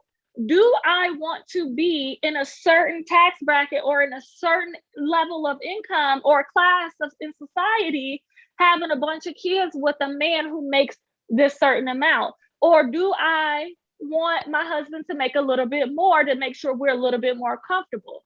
Again, you can have a love story and be all googly-eyed and be sexually attracted to many people in this world. There's some fine guys walking up and down these streets, right?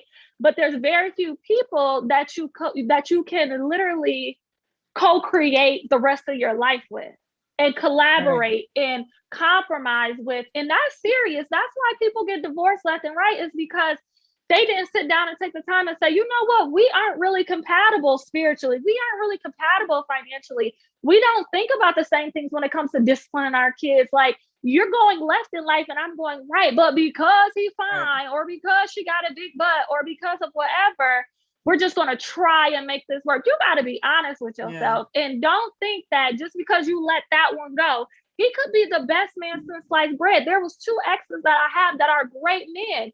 They're just not great men for me. We wouldn't be in a successful marriage, even though we could be in a successful boyfriend or girlfriendship.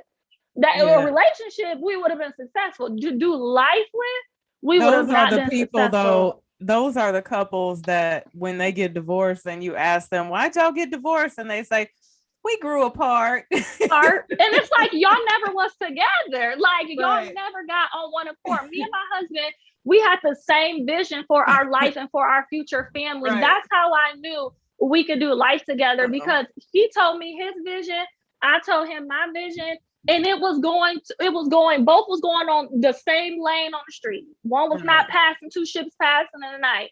If you want to be a stay-at-home wife, but he wants to travel around the world, how that's gonna work? If you want to sit in one place and he wants to be up and moving, that's not gonna work. If you want 12 kids and he wants 1, if you want to be a stay-at-home wife in your heart of hearts, but he wants a woman who's gonna build his business with him, he needs a different person, different woman than you. And there's women who are out there that would love to do that. You got to be on the same trajectory. You got to be on the same page. So back to my question: can you have it all? I'll answer first. Not at the same time. I don't think you can. And when I say all, I mean children, husband, career, everything, not comfortably and not in good working order. I think that when we do, we can work it, but there's always something that's going to suffer. And I think, like, I was talking to a friend of mine about what we were talking about on the show last week, when we were talking to some of the women who were like in their late 30s, early 40s, who were saying that they actually did want to have kids. And I was like, why? I feel like sometimes women say this is the answer that we give, even if we are not even interested in having kids, because it's what everybody wants us to say. And when a woman says she doesn't want to have kids, then people look at her like she has 6 eyes. Like in the comments last week, someone commented, what's the purpose of marriage without children? But No, I don't think that you can all at one time and everybody and everything is happy, healthy, working and functioning. And I don't. So, Helen, what do you think? Did we Is the lose Helen? question is, can you have it all in marriage or as a person, like in your life, In as a marriage, marriage? in Oh, marriage. like kind of have it, be happy in all Yeah, can aspects, you right? have a In marriage. career of Oh, a successful career, be making lots of money, be happily married, have happy, healthy, growing and thriving children? I think not echoing you. I mean, I will bounce back on yours, but I think it, like you said, yes, you can have it all, but not at the Yeah. same time. And I think you feel like I'm repeating yourself, but I will explain why I think so. Because I mean, with my few months into it, I've already seen, and I think in economics we call it opportunity costs, which is for any decision that you make, you have to pretty much give up on the next decision. Kind of saying that every time you say yes to something, you're saying no Something to else. something Yeah. else. So if I take my example, anytime, I mean, from the moment I decide to be married, one of the very first things, which is stupid because when you want to be married, you want to be with one person. Is like, oh, I miss, going out and be able to accept advance from other men, for example. That desire to feel wanted now come from one person. You may have someone that may indeed, give you compliment, blah, blah, but that, okay, I'm kind of the property of one person and reciprocally. In terms of career, I know, like I said, I was so vested into making him happy that I definitely have noticed that for my personal business that I'm running, I have to step down a little bit to just, move, settle in, get to have my personal space, clearing my personal space. So it did take some family time, like my bigger family time. It did take some time in terms of work as well. So I feel like as we even growing as a couple, it's never always I can have it all at the same time. Like you have to give up on something to get something else. That doesn't mean that you're not happy, but to each stage, there is something that would not be totally fulfilled. When I have kids, I know I would miss the moment when I'm in bed up to Right. 12 a.m. and then, sleeping because I remember this Sunday, my mom called me at 11 and she's like, I hope you guys are making twin because you sleep so much. And I'm like, well, I like it, but in the same time, I'm going to work on kids. And as much as I want it when they come, I will have to give up on that also. So this makes me happy to sleep Right. in. But that doesn't mean that when I have kids, I would not love having the joy of hearing a baby crying a little bit or a teenager to scream at. So I think it's also in timing. Yes, we can have it all, but that's also why I say enjoy each step because it will never be the same. There's a say back home, I don't know if it's here as well, that they say the young people have time, they don't have money. The adults, they have No money, time. they don't have Yeah. time. They don't have, and then the old have time, sometimes money, and they don't have health. So to each stage, you really want to see what is priority for you because you're going to lose something as you age anyway, and it will never be the same. Now that you Bill Gates or you P Daddy, you have people to do it.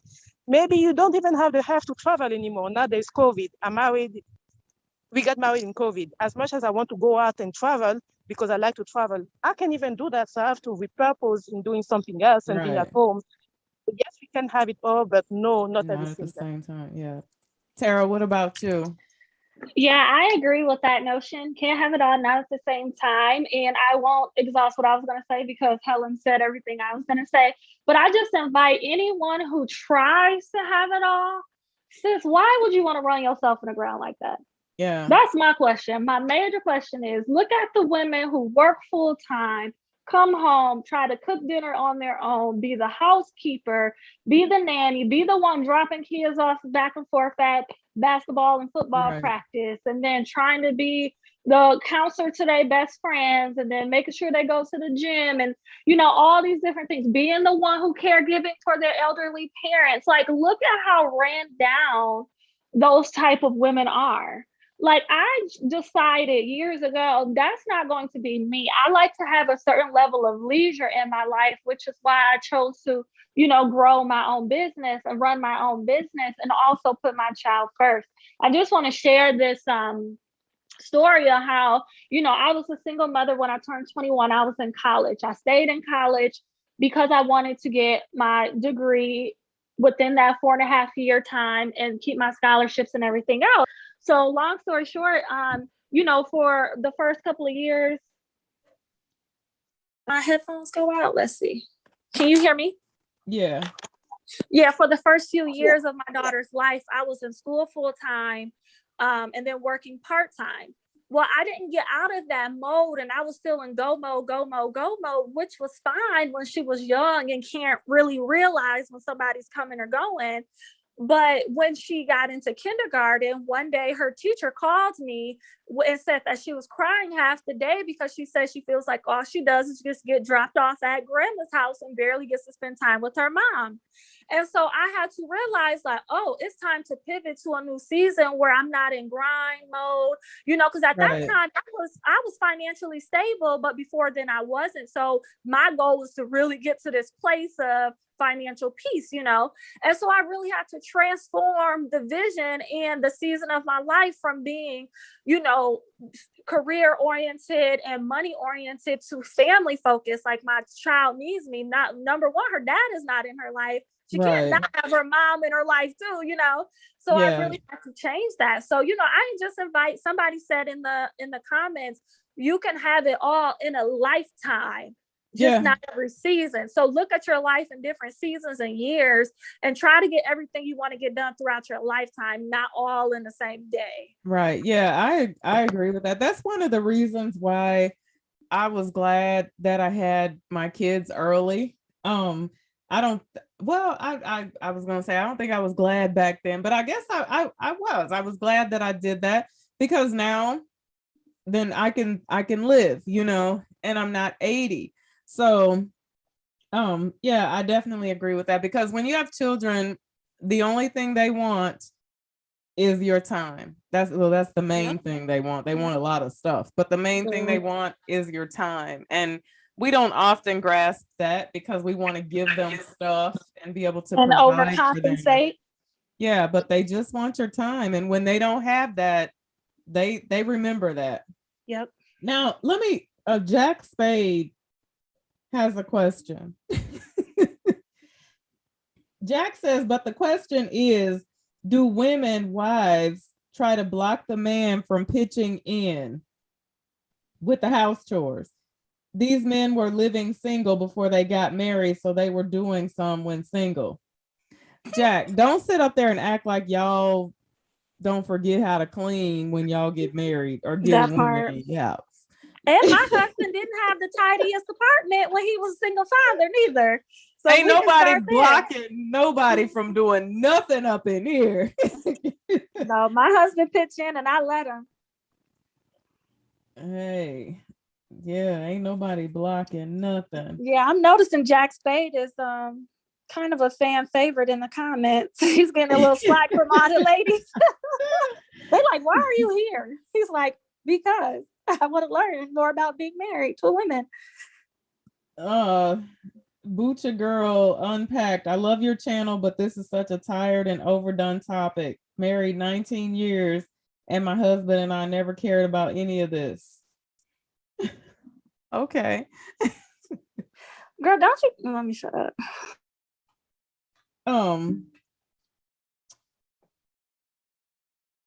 So Jack, yes, but most women have no choice but to do it all. And I think that's the thing about it is most women do it all.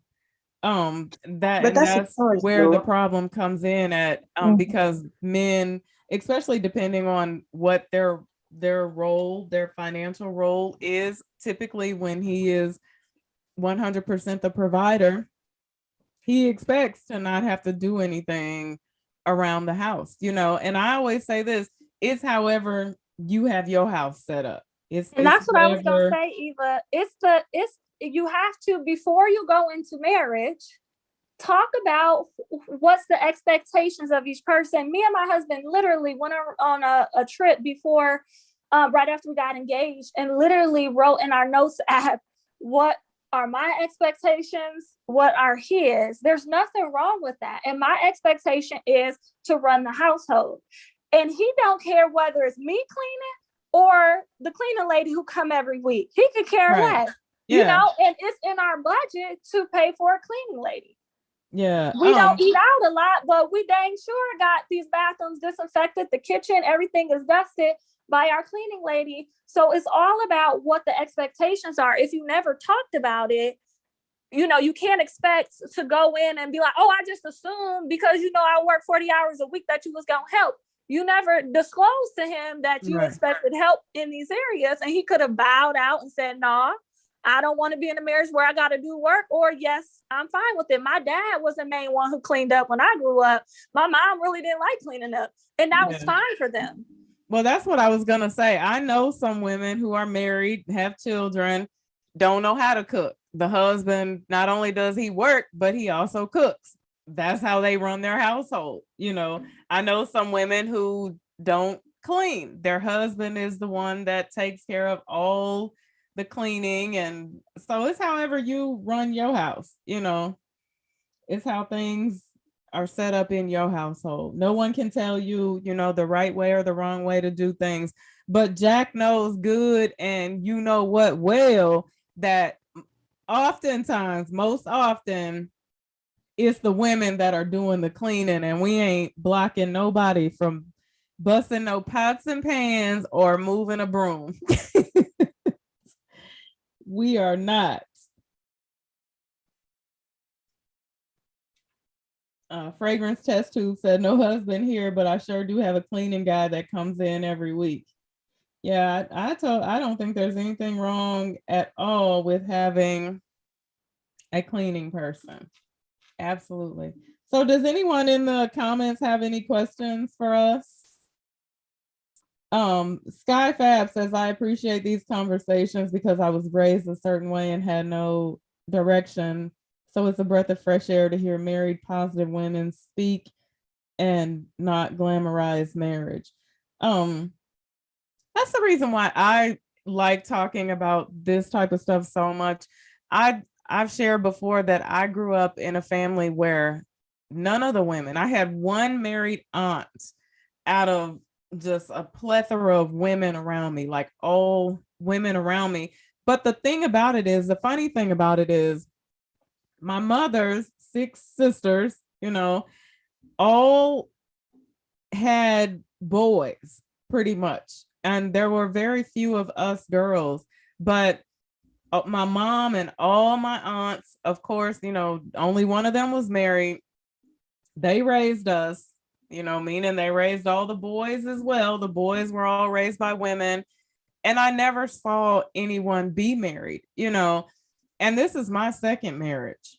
And so in my first marriage, like, I learned a lot of hard lessons. I learned that I probably had no business being married. And I mean, everything about my first marriage, my behavior in my first marriage was just 100% unacceptable, you know. But I mean, I didn't know what it was to be a wife. And I don't think you can ever, there's no course to take to learn how to be a wife, but there is a way that you should behave when you are a wife. And just, it was just behavior that I had never seen. I never witnessed love or a happy marriage, or, you know, none of that type of stuff. And I never saw anyone following under the direction of a man ever. So in my world, the world I came from, women were running the show. Women were in charge. What is submission, please? We didn't know anything about that. So I like to talk about this type of stuff because I feel like it's important for women or girls who come from that same environment, you know. And I think this is a funny thing though. When I was doing the shows for single women, the emails were just flowing into my email. I was like, if you're a single woman, you want to come on, you want to do live show. The married women, it was like an email would trickle in every now and again. Trickle in. And I was like, now I know we got some married sisters out here who want to talk about, but hard to come by. And just a lot of us these days, we're just not married. Now, a lot of us express that we have no desire to be married whatsoever, and that's fine. This show is not even for those women. If you're happy, you're married, you're happily married, you and your husband don't care about none of this stuff, or if you don't ever care about being married, you never want to be married, then of course this show is not for you either. So yeah, Eva, I'm glad you did this, because just looking at the comments, you see that there's so many dynamics in people's lives and what they want and what they don't want, what they could put up with, what they don't put up with. And the scary thing is about YouTube is people will have you thinking that marriage is only supposed to look one way, and if it don't look one way, you need to be divorced and you have an unsuccessful marriage, when that's just not the case. Like, marriage is so nuanced and there's so many levels to it, and there's a spectrum of what type of husband and whether how masculine or less masculine he is, and what he's willing to do for you versus you do for them. Right. Eva was just saying that she lives in a world where women ran the show. And most women weren't married. I came from a world where all of the women were married, but they still were the dominant ones, and the men were just kind of there to please them, and they were happy with that. But then, now my brothers are very masculine and want the women to cater to them. So it's like there's so many different types of men out there. There's so many different types of marriages you can have that can really be beautiful in its own right. It don't have to look a certain way because somebody else wants a certain thing. You have to want that, or just because a certain man don't want to cook, that not all men want to cook. My dad cooked and cleaned his butt off. He was really good at that. He loved to do it. My husband is not going to do either of that. You know what I'm saying? So there's somebody out there for you, but you just have to articulate that which you desire. Yeah, I think social media definitely glamorizes it. And I think also that's why, like, now there are so many women that are just dead set on finding a wealthy man. They want to find a wealthy man because they're watching all these women on YouTube who are living these glamorous lifestyles, and it looks like they're shopping every day. Everything's wonderful. The cleaning ladies picking up their dust off the floor, and they don't understand what it actually takes to be married to a man with money. First and foremost, it's work. It's a lot of work, and it's not always, shopping and jet setting all around the world, and people don't show real life on YouTube oftentimes, I don't. And so women see that and they like, oh shoot, well he better be making 9 figures because I want to live like somebody who has a YouTube channel who's jet setting all around the world. It's like, girl, she don't do that every day. She don't look like that every day. Cut it out. Oh, Eva, why? Jack, Tiffany said, how old you said you was again? Tiffany said to Jack, how old you said you was, in the comments. She's like, wait a minute, hold on. How old are you again? And Jack said you have to be specific about being married legally. No, you don't have to be specific. There's only one married. I don't care what state you live in, common law married. That went out with my mother and my stepfather did that mess back in the 80s. People don't claim that mess no more. I did see a couple of questions in the comments. Huh? I did see a couple of questions in the comments. Okay, so Denise Dixon says, one question that when you marry for better or worse sickness and in health, the vows is something I take seriously, but everyone is not built for that part. Exactly. Everybody ain't built for that, because soon as the sickness come or the cheating or the, then Yeah. we out the door. I Let saw me, one I should question ask that, huh? I saw one question that I like, but I can't, since I'm not watching at the comment at the same time, I went and checked. But someone asked about, should you abide by your man's physical need Oh at yeah, all let times? me Or let me something read about it to physical you. need? Oh, So please Yeah, do. okay. Takara asks, do you agree that you should fully submit to your husband's physical needs, or do you maintain certain boundaries based on likes or dislikes? So I asked her if she can elaborate, and she put, she said, for example, submitting to being intimate a certain amount of times per week, regardless of whether you're tired or too busy, etc. No. And a man who loves you and respects you, he knows. See, here's the thing, because I hear a lot of these red pill dudes talking about how women think men are wallets. Women want men to be wallets. Men are just wallets. Well, a lot of times they want us to be mattresses, and we are not mattresses. Okay. So if I always say it's about respect. If you're gonna climb on top of me and I'm clearly not in the mood, then and you haven't done anything to help me get there. And I know all about that biblical stuff. I know all of that. I don't need anybody in the comments to tell me that. But it's a respect thing. Now, if you're going through something where it's been a month, then that's something different. But no, just because he's going through something where he feel like he need to jump up and down on you 12 days a week, no, you don't have to submit to that. Eva, it's funny you say that, because that really happened in my marriage recently. Back in July, I had a really bad bout of sciatica in my back. And if anybody's ever experienced sciatica, like, it ain't no moving. It ain't, you could barely sit up or sit down. Like, it ain't no sex at all, period. So, my husband was very understanding and gentle about it, which usually in our marriage, I'm typically more horny than he is, but we typically get it in a few times a week. And so to go from that to none at all for Eva, it was pushing a month. It really didn't impose any issue in our marriage, and it really showed me how caring and empathetic he was in that moment. Yeah. Now, I mean, when there's an issue where it's non-existent, that's a problem. You want to be mindful of that. You want to check that, because he will be 3 doors down eventually. Not 3 doors down. To be a problem. But yeah, no, it's a respect thing. Absolutely. It's a respect. I agree with you. Yeah.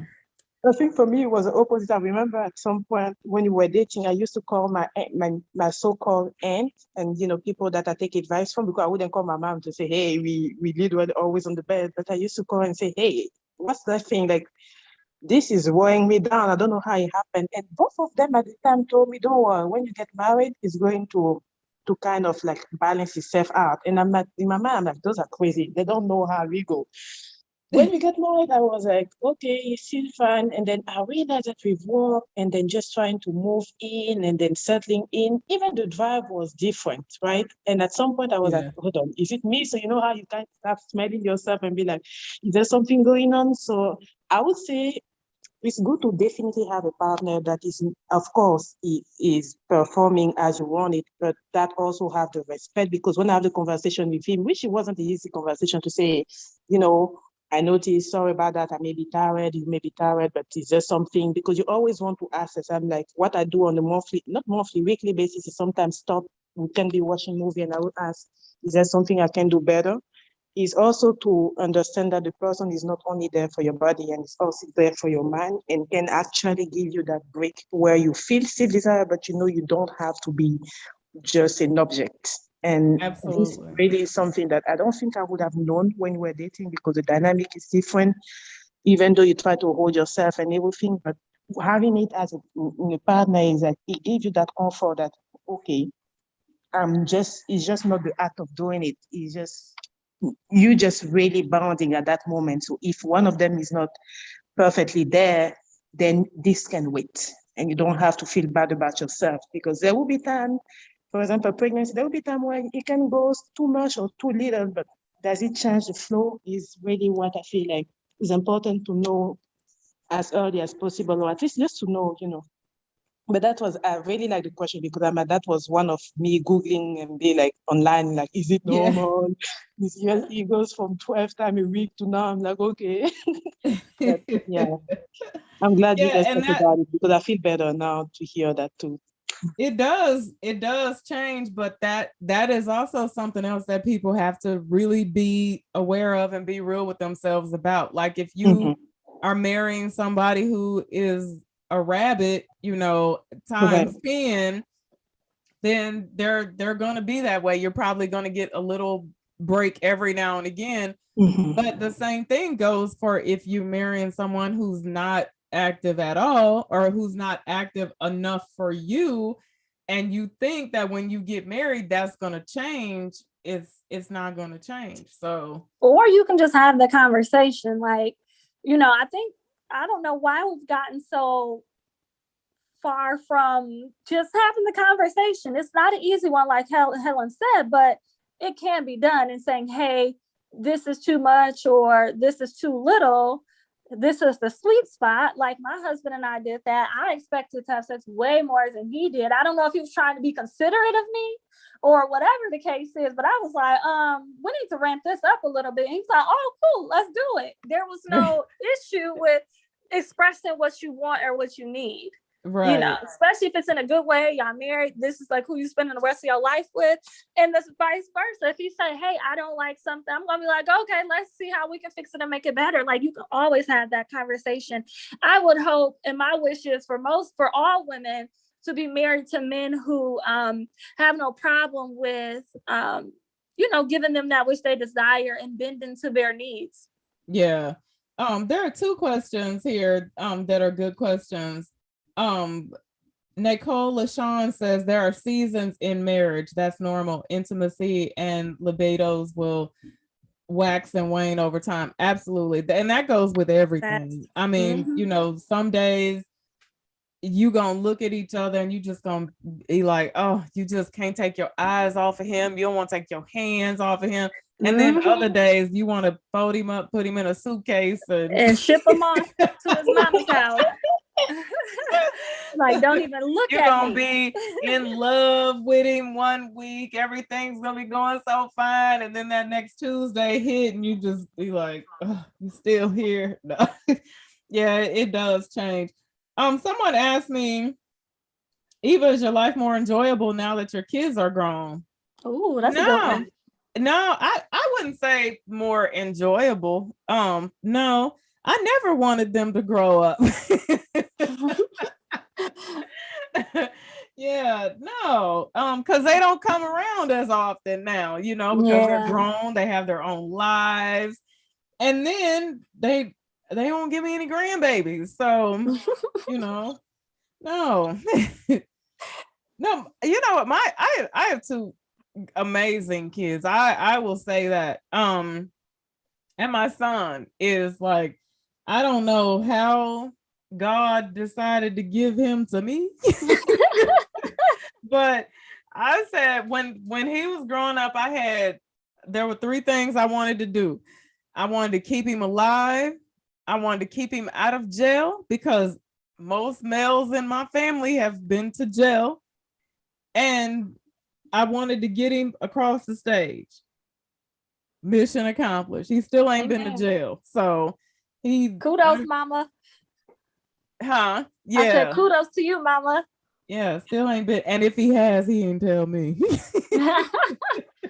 So there was a good question that I know I can probably speak to. I don't know if any of you ladies can. Proceed with caution said, are there any women in the room who are practicing celibacy or abstinence before marriage? And what was dating like with no sex? So that was our courtship.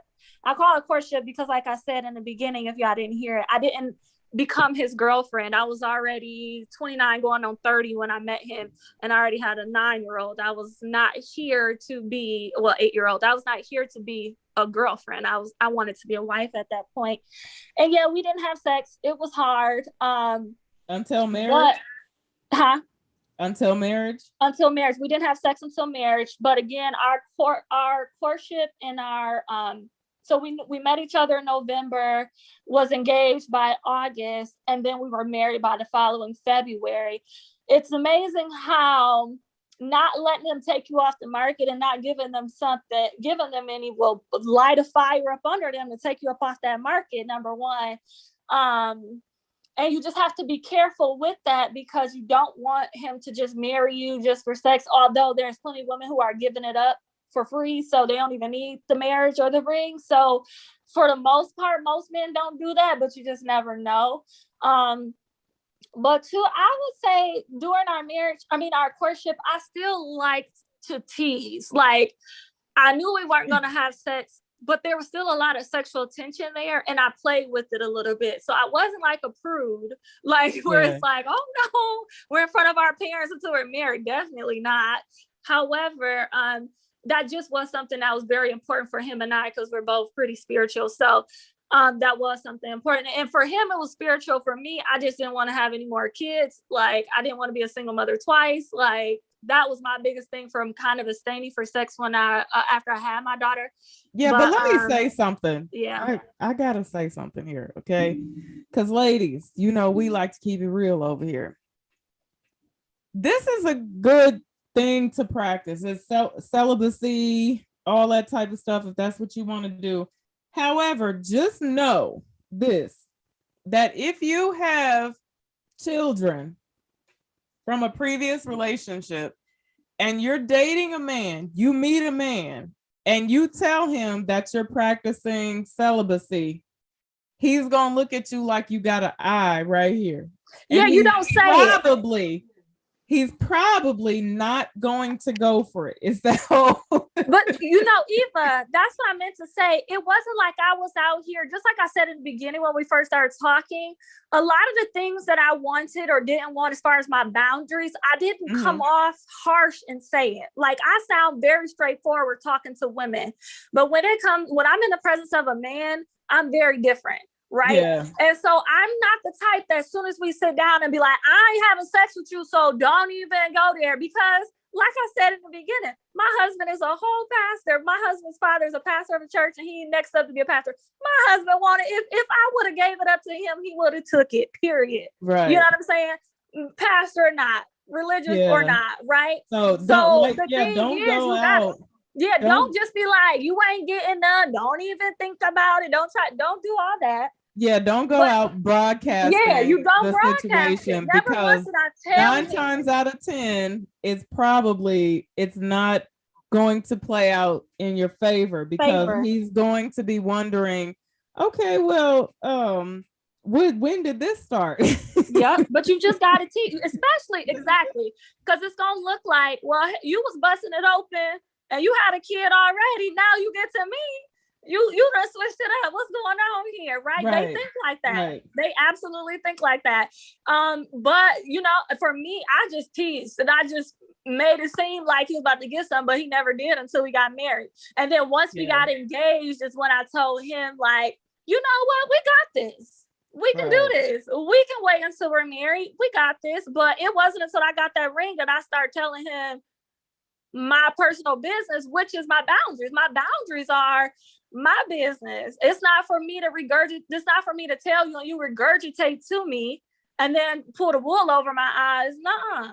I'm keeping them to myself so I can just check you out from my point of view without you trying to lie to me or sell me a bill of goods.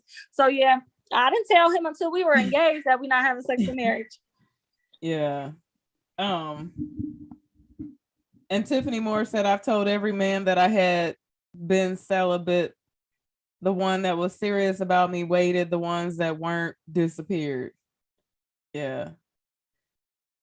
Yeah, they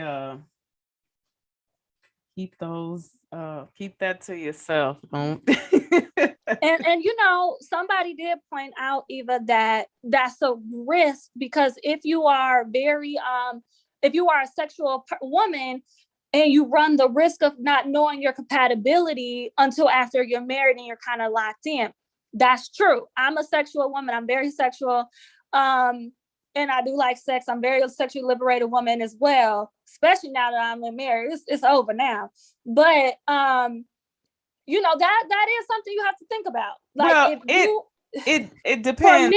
for me, I think most men, if you tell them what you want, they can rise up to the occasion. So for me, Well, my husband, now I wouldn't go all out and say most. look, you older than me. Listen, you older than me, and I haven't had a lot of sexual partners. So what I'm saying is that I just leaped out on faith that, you know, we could get it together somehow, some way, and we are. We but have great sex. Now, let me tell you this for whoever asked that, because this is honestly what I believe. Okay. First and foremost, you got to know that sex is such a small part of marriage. Okay. And I know people going to light this comment section up and they're going to be like, no, it's not. It's 80%. No, it's not. It's such a small part Such a of small marriage. part. If you love, you get married for, you love, you respect, all that type of stuff, then that is what your marriage is built on, not on, you know, if somebody can swing you from the chandelier. Going on TikTok. You know, Eva, if a man don't respect me and do all those things that are non-sexual, I don't know about y'all, but I don't want him no way. Right. Yeah. If a man is not treating me correctly, not doing what I want, and treating me how I want to be treated, whether he's good and bad, I will never know, because he ain't about to touch me. Yeah, it's not 50 Shades of Grey every day. Yeah, there's so much more to take into consideration than all that, because like we said, that stuff comes and goes, and if you don't have something else to hold on to, that's us though. These days we want to marry somebody who we have great sex with, we're 100% compatible with them, they look good, all the wrong reasons to marry somebody. But I think it's social media. That's the thing.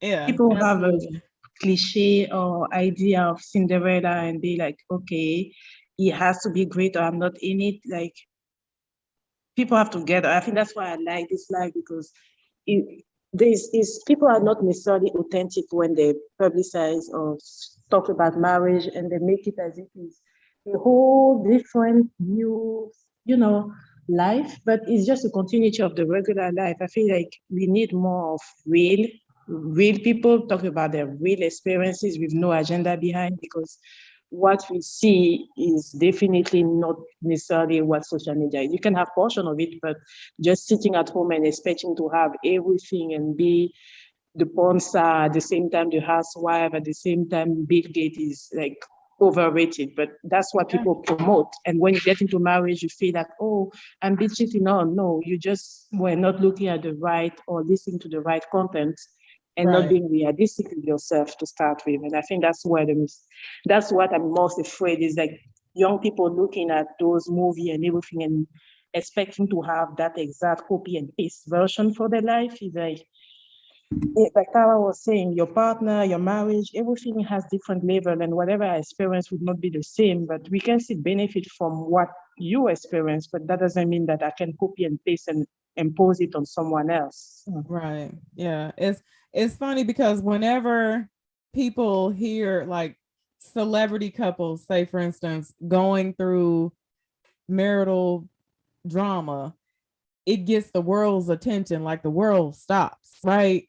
Like Jada was cheating on Will Smith and it was viral. Whenever this happens between famous couples, it just gets everybody's attention. They're like, oh my God, they're rich. We saw them. They were so happy. They're always smiling. We thought, well, that's the side of most people's marriages that y'all don't see. That's what can happen. Things like that can happen in marriage. It's not It's not a walk in the park every day. It's the hardest thing you will ever do. One of the hardest things you will ever do in your life. It takes patience. It takes understanding, guts. It takes a whole lot. You got to swallow your pride more often than you would like to be swallowing your pride some days. It's a lot involved, but you know, it's worth it. And that's the thing that keeps the divorce numbers as high as they are, because most people, they don't have staying power. They cannot, when those moments of infidelity pop up, they ready to walk out the door. You know, when you have that horrible fight, you're ready to walk out the door. I talked about in a video like the worst fight my husband and I ever had.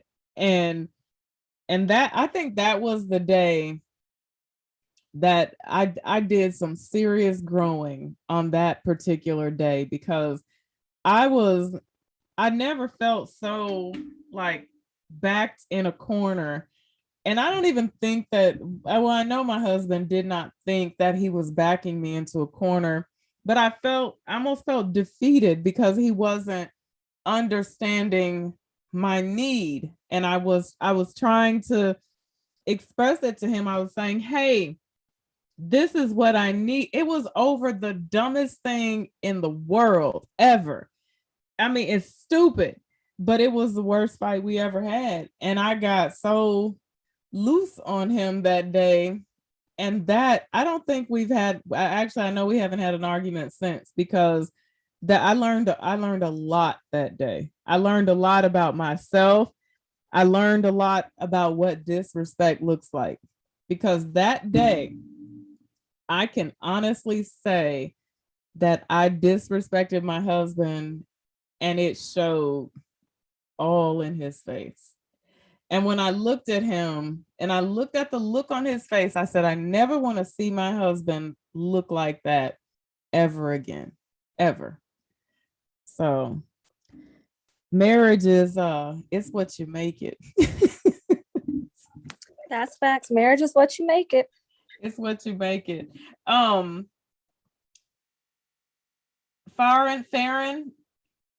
says, Lampkin says, I'm not staying with the cheating husband, Eva. That's where I draw the line. And again, it's all in how your house is set up and where your priorities lie and where are you. I think one thing you always have to remember, because women say this all the time, my husband cheats on me, I'm out the door. He cheats on me, I'm out the door. To human is to err. So when your husband goes out there and makes a mistake, a human mistake, and I said this before, it depends on the level of disrespect. Now, if you got a whole family down the street and you paying bills and all that, yeah, you need to go move down the street. But people make mistakes. You have kids, children, you just gonna uproot the whole family. You're gonna tear the whole family up because your husband made a mistake. Now your kids don't have a father, you know, or they got one, but he lives across town. Y'all not together no more. Y'all not married. I don't know. I always say it depends on the level of disrespect. I'm with you, Eva. That's not necessarily a deal breaker, especially if it's a one and done thing. Yeah. But I'm also of the what Mellow Mel said, you don't know what you'll do until you're faced with the situation. That's true as well.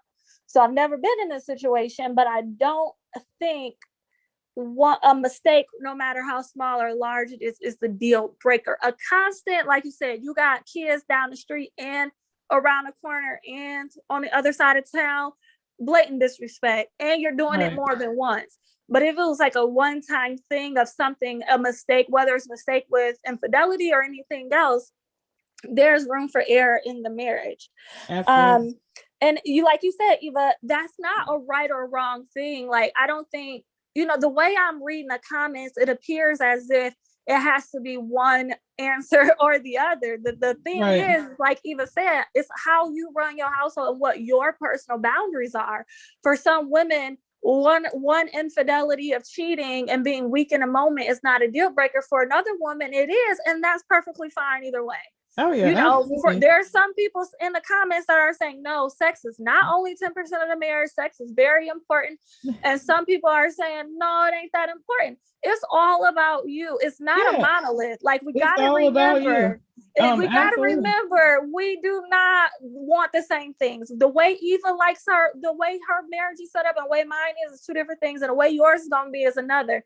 But we don't have to go back and forth trying to convince the other person that you're right and they're wrong, because at the end of the day, it's all based on you. Right. Jack Spade, what kind of cheating? Physically, emotionally, or financially? Either. I think the worst one is emotional. I think the emotional is if a man is involved in some emotional cheating, child, you can hang it on up. He's going to come. You're gonna get the Harlem Nights phone call. I'm never coming home. Take care. Have a nice life. One of the things I want to say about cheating, because I know that's also definitely a little bit like you both say, Tara, and you, Eva, is that's the reason why you want to have those boundaries and those communication and what you like very early in your relationship, so that you communicate what you can take and what you cannot take. That doesn't mean that the person won't do, but you really want to be firm for yourself about what you can take. Because when situations happen, no matter how, if you have the conviction that this is it for me, you would know how to get up and bring yourself back up. Should it be emotional, physical, or financial feeling? But what I would say is, like, definitely, I know for myself that if you decide, for example, that cheating is a deal breaker, and you literally tell the man that, oh, if you cheat on me and I find out, or whatever the case, I'm leaving, make sure that you leave. Like, literally make sure that you leave. Because the reason why I say, like, so many women use it to threaten supposedly the man, trying to make sure that by threatening him, he's not going to do it. And then when it happens, they still stay in it. Now you bring disrespect to yourself, because you cannot come and say, oh, as soon as you do it, I'm leaving. And then it happened, and then you're sitting and looking at him. Make sure that you don't say something that you cannot back yourself up. It's better to say, if you cheat, I'm going to be disappointed. It's going to change the dynamic of my relationship, versus saying, I'm going to leave. And then maybe by then you have 3 kids together and you know you cannot leave. Because I feel like from a men's perspective, at least talking to people that have been married, it diminishes what your word even have as weight. So don't just say, oh, I'm going to tell him if you cheat, I'm going to leave, if you know you will not leave. Or if you know there may be a reason, like people say, there may be condition that can be explaining that maybe it was a one-time thing. You know, just make sure that you really deeply can back yourself up, and don't use it as a threatening. Because a lot of women around me, at least at my age, are using it in dating just to say, oh, I'm going to tell him if he cheat, blah, blah, trying to pretty much mold him. If the person would do it, what would you do? Do it for yourself, not for him, because probably you threatening him by doing such is not going to change. That's not going to change anything. Yeah, also, you need to know, you got to know who you're dealing with also. Exactly. Because a lot of times we like to play like we don't know who we dealing with. If you're dealing with a man, y'all are dating, and you caught him stepping out on you 3 times when y'all were dating, don't think that just because y'all walk down the aisle, he's gonna stop cheating on you. He's not. You got to know who you're dealing with. If you're dealing with a cheater, you're dealing with a cheater. That's just. And women know. And women know who the type of man who are led with their genitals. Like, most all men are led with their penis, but there's some that are just way worse than others. And women will get in marriages with these men. And I seen Travel One post in the comment, like, we need to stop giving cheaters a pass because it's getting old. No one out here is giving them a pass, because just because you stay in your marriage don't mean that there's not consequences for their actions. No one's saying, okay, we about to lay out the red carpet because you cheated. Like, and who's to say that you're gonna come home and eat steak and shrimp you every might day not even get in a house for the next year. We might be married, but you might not be up in here. Like, you don't know what that would look like in order for them to redeem themselves. But what I can say is, the way I'm approaching my marriage is, what would I want in return? So if I made a mistake, and yes, cheating can be both a decision and a mistake, meaning, okay, I regret it afterwards. I did what I did during that time, but a mistake afterwards. Do I want forgiveness? Do I want my husband to throw the marriage away? If he chooses to, that's on him. But if like, what would you want, like, in that situation? And again, a slip up one time, and then him being honest, and then telling you he's not gonna do it again, and y'all getting help and everything, rectifying it, versus him sleeping all around, gave you AIDS, gave you a STD, got a baby on the way. That's two different things. We're not talking about letting that type of stuff slide. No. And I'm sorry, the way that I'm seeing the chat, people who are not even married are expecting men to be in marriages is kind of disheartening to see that that's what they're expecting, or almost assuming is going to happen. Like the what if. Like, there's so many different what ifs we can go through on this chat tonight. But how about you just look for the man who you can do life with and expect the best? And if the worst happens, handle it however you need to handle it. But why not focus our time and energy on the best versus the worst? I love that. And I think you said exactly what I meant to say, is like, I didn't approach my marriage with the expectation that I will be cheated on. And I've never went through it. I don't even sit one day and say, oh, what if one day you cheat on me? I just say very early, this is going to happen. This is how it's going to be handled if you ever do. And I know I will do.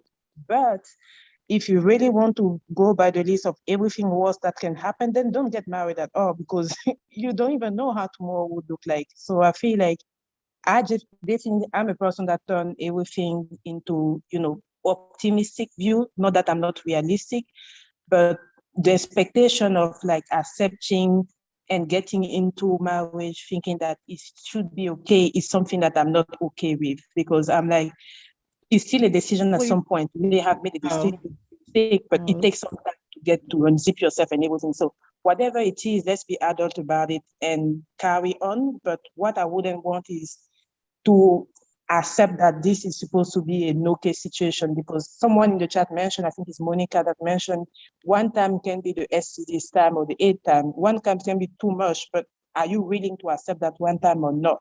Right. That you corrected Tara by saying that we can go through a list of everything that can happen that is bad, but let's just focus on how to make sure that this is the best experience we have, because we are human too. But I think focus on I think people expect you to kind of like, I don't know, get prepared for that. Or one thing I can honestly say about my marriage is that is something that I have never even thought about. Me neither. And I think a lot of people will say that, oh, well, it's because your husband's older. It has absolutely nothing to do with my that. husband is only 4 years older than me, and I have no issues. Yeah, I mean, I've never thought about it, because honestly, my husband's behavior never displays that. Exactly. My husband, he's never done anything. And like I say all the time, he's sneaky if he has, I don't think about that. I don't focus on it. My husband will tell you, not a day ever in our marriage have I ever said, where you going? What you doing? Who's that? Who you talking to? When you coming back? That's insecurity talking. Yeah, I mean, I don't feel like I'm in a position where I have to conduct myself like that. So,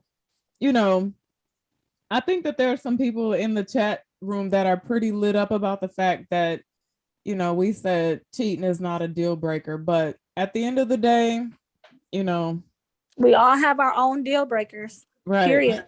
Some people is cheating. You one and done. Period. Like, I don't care what happened or didn't happen. I don't care if you was raped as a man. Like, if it went in there, I'm done with you, and that's fine. Nobody on here is saying be more lenient to a man who cheats. Ain't nobody saying that up here. Yeah.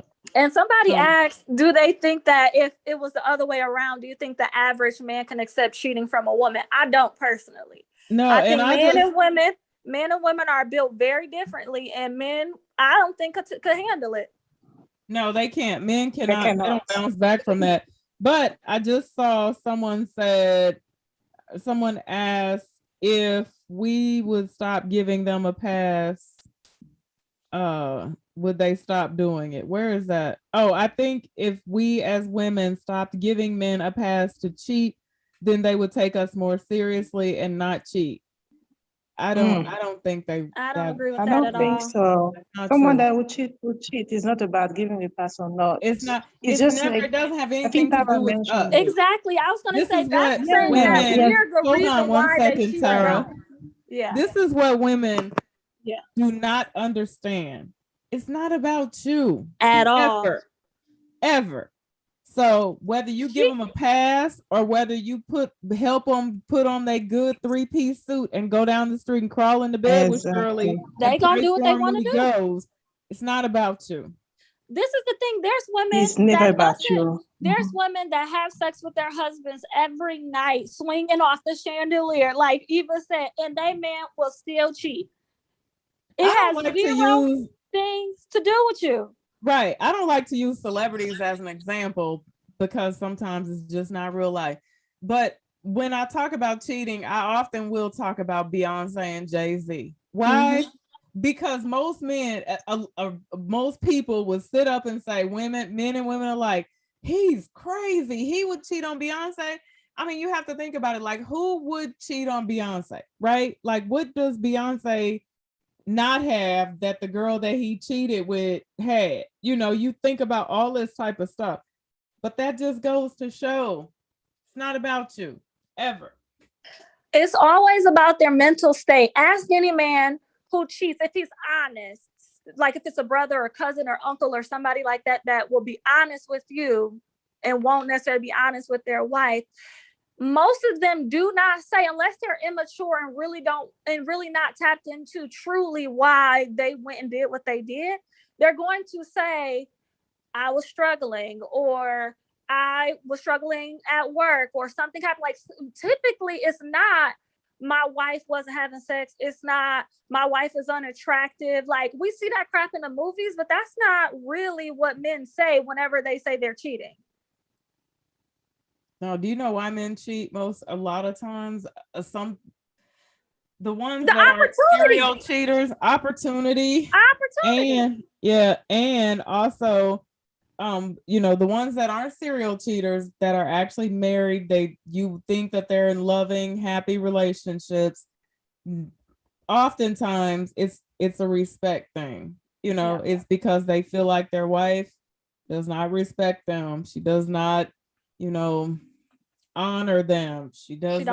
They don't look at him like a man. Exactly. She treats him less than. She talks down. She emasculates him. So he gets remasculated somewhere else. Down the street at Shirley's house. In the good shoes you bought him. Not the good shoes. Now, Tiffany, Beyonce is not the end all be all, but at the end of the day, I mean, I like to use her as an example. I mean, what's she missing?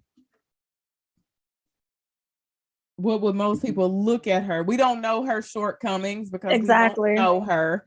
But at the end of the day, if you would look at Beyonce and say, I mean, really Eva, I want you to touch on this because especially in these YouTube streets, I am so tired of women comparing themselves to men and men comparing themselves to women. We are truly, women are from Venus, men are from Mars. We are totally different. We might be classified as the same species when it comes to the animal kingdom, but when it comes to the way we think, how we operate, what we will and won't do, what our deal breakers are, even the way how we communicate effectively, we are so different. And the sooner that we honor the differences between each other versus trying to make one the standard for the other, there has to be two separate standards because we are two separate beings in that way. Right. But let me ask, where are men comparing themselves to women? Is this really a thing? When it comes to, well, what if I did that? She wouldn't like, you can't, that's hard to say because women react. We are, for the most part, are emotional creatures. The way cheating comes to us and the way cheating comes to y'all. The way if you say, I hate you, if you say I hate you to a man, as long as you don't say, I don't respect you, or you are less than a man to me. But if you say you hate him, that's one thing. If you say hate to most women, it's crushing our soul. If you say we ugly, it's crushing our soul. Tell a man he ugly, it's okay. You know, the things that what a woman reacts to and what a man reacts to are totally different. Okay, but trying to be equal. Let me tell you this. First of all, let me tell you what you need to understand. These men ain't built the same. Okay, they're not built the same at all, and they're running around here with their emotions just all in a wad like us. And those are the ones, I'm sure, that are comparing themselves to women. So yeah. But there's women in the chat are like, well, what if man did that? What if man did this? And it's like you're always going to hit a brick wall when you try to base what you would do based on what a man would do, because what your standard for yourself and what his standard for himself should be different. Period. First of all, I don't even compare myself to my sister, let alone a man. I don't even compare myself to another woman that I might have very similar similarities to, because like we see in the chat, we could be very different on some of the same topics. So I'm really not going to compare myself on what a man or would or would not do to determine what I would or would not do. Yeah. That's backwards. It's based on what Tyra needs and what Tyra wants. I'm not comparing myself to nobody else. Yeah, we're not doing that one. All right, so it is 10:14. I cannot believe we've actually been on here over 2 hours. I think I came on here before 8 o'clock tonight. So this was good. Thank you everyone in the chat room for joining us here tonight. Thank you, Tara, Helen. Thank you guys so much. You're welcome. For jumping on in a crunch. Yes. Yeah. Thank y'all so much. There was someone in the comment that mentioned that we talk too much. I apologize to that person because I guess that was the point of the live. Yeah, exactly, Helen. Comment, people like to come on here and complain. Why would you say that? People like to come on here and complain. We here to drop gems within a 2-hour window. Nobody's in here trying to twiddle their thumbs. Like, Eva would be mad if we were those interviewees where you gotta drag information out of them. That makes it tough to have a conversation. So clearly those people, Helen, don't realize that you should be talkative and keep the conversation going. Right. Yeah. Thank you guys. Thank you so much for joining me here. All right. Good night, everyone. Have a blessed night. We'll see you next time. God bless everyone. You too. Thank you, ladies. Bye. Bye-bye. Good night.